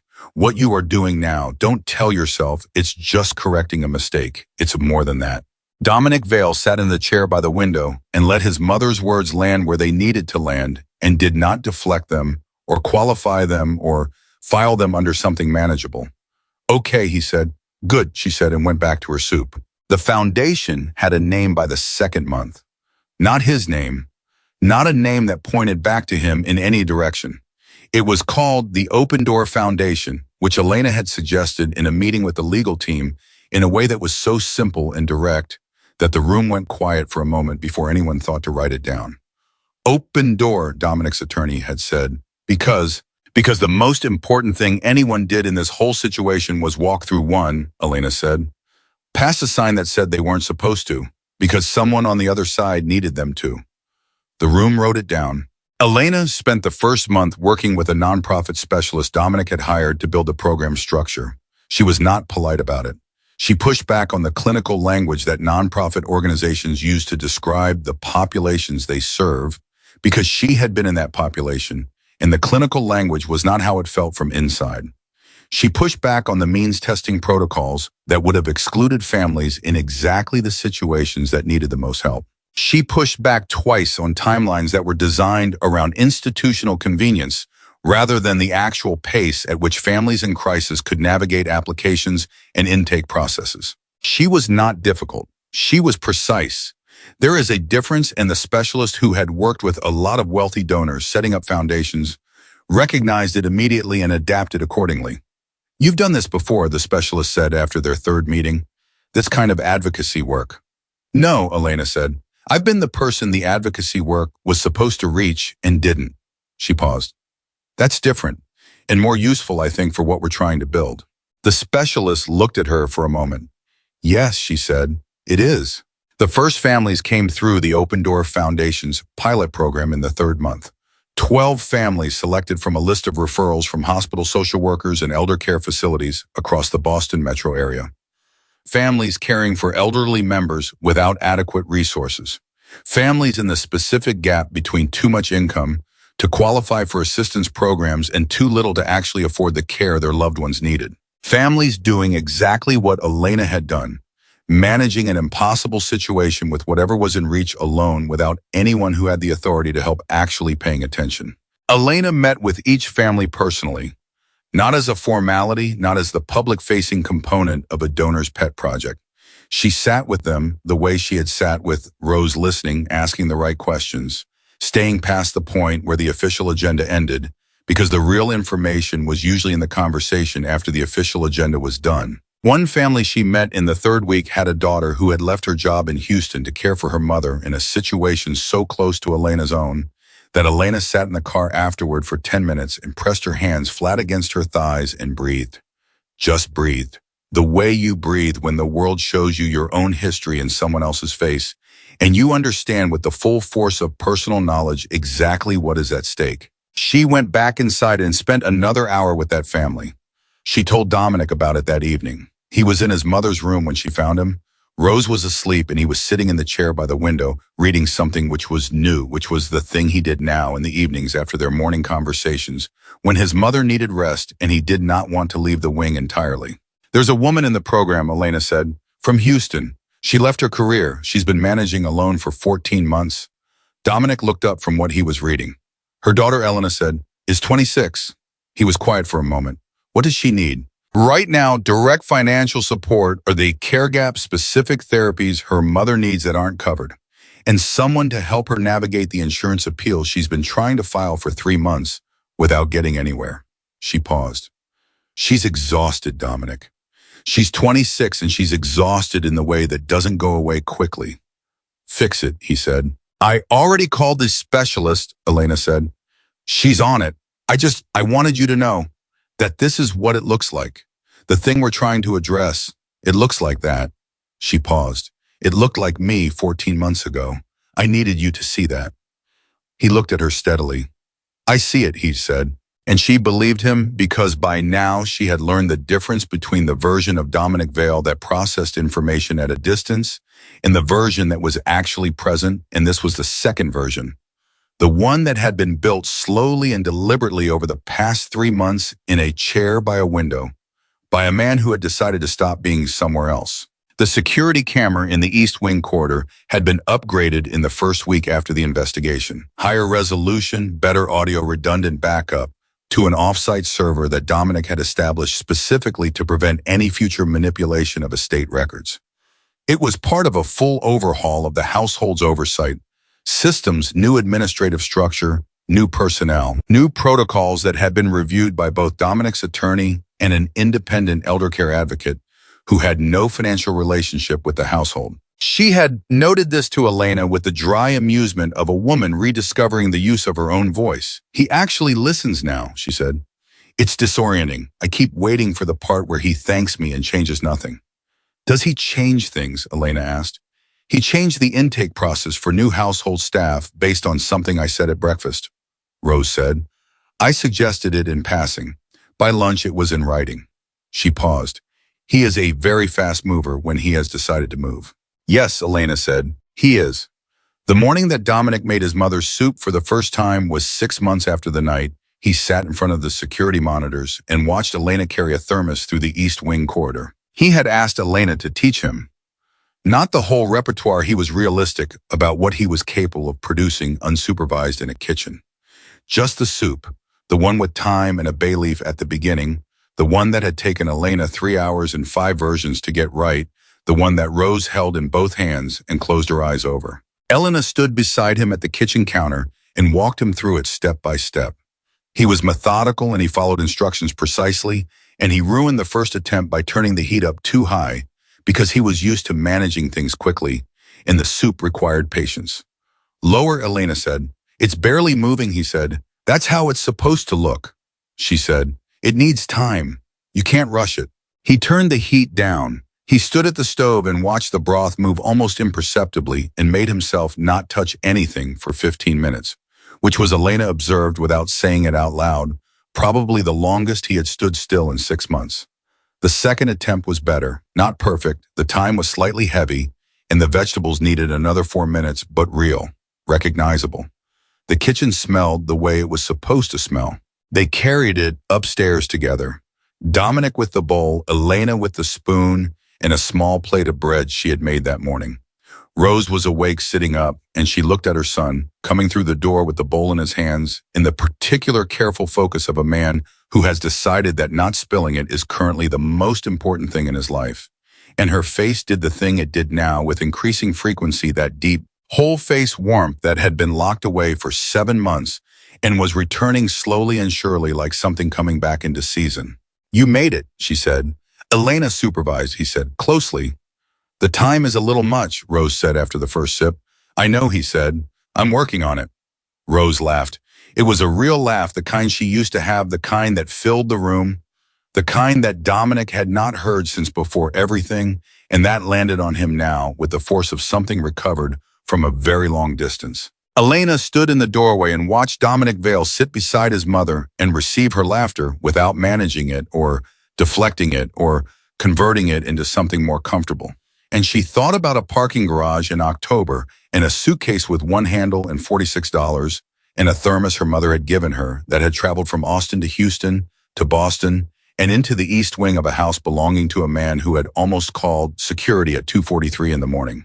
She thought about the ventilation shaft in the kitchen ceiling, about the sound that had come through it, about standing in front of a sign that said she was not supposed to go further and going further anyway. She thought about her mother's voice. You never know when you're going to be the person someone needs, and understood, with the full clarity that sometimes comes when you are standing still and paying attention, that she had not ended up in this kitchen by accident, that the $46 in the parking garage and the long drive north had not been a catastrophe. She survived. They had been the road that brought her here to this doorway, watching a son learn to make his mother's soup while his mother laughed at him for adding too much time. Months later, almost a year from the morning, Dominic switched cameras and saw the truth. The security footage from the kitchen captured something that no one had planned and no one had staged. Rose was laughing at the counter while Elena tried to show her a knife technique that Rose found entirely unnecessary. Dominic was at the stove, completely focused on a pot of something that he had clearly decided to attempt without supervision, in the particular posture of a man who refuses to ask for help until the moment he needs it becomes undeniable. Elena noticed and came to stand beside him. She looked in the pot. She said something.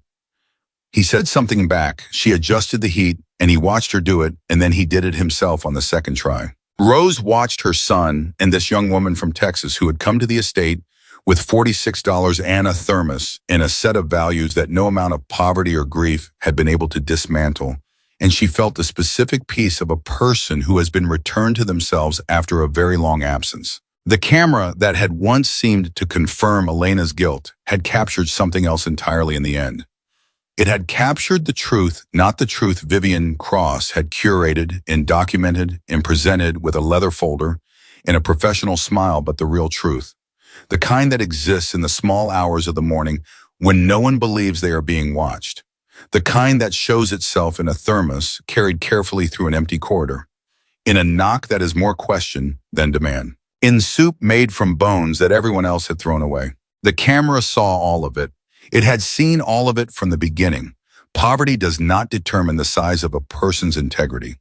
Authority does not guarantee the presence of conscience. And the people who hold power over the most vulnerable among us are not always the ones with the professional titles and the leather folders and the smooth answers for every question. Sometimes the most powerful person in a room is the one who has the least to lose and still refuses to look away. Elena Brooks had arrived at the Vale estate with $46, one suitcase, and a thermos that smelled like her mother's kitchen. She left not that night, not for a long time after, with something that could not be documented or quantified or transferred into any account Vivian Cross might have controlled. She left with a family that had been built not from blood or money or the formal arrangements of powerful people, but from the oldest and most durable material. There is a decision made freely and at personal cost to stop at a door and knock and to stay on the other side of it for as long as someone needed her there. That is not something anyone can take away. That is not something that appears in a financial record or a household inventory log or a set of falsified medical documents. It lives in the space between a mother's laugh and a son's careful hands over a pot of soup, in the simple and undefeatable fact of people choosing every morning to show up for each other. And in the east wing of a Boston estate, in a room with a lamp that had been burning for 60 years, Rose Vale held a cup of soup in both hands and closed her eyes, and everything that had been taken from her was still not returned. Some things do not come back, but the things that mattered most were there, present and real and warm, and she was not alone, and that was enough. That was more than enough. That was everything.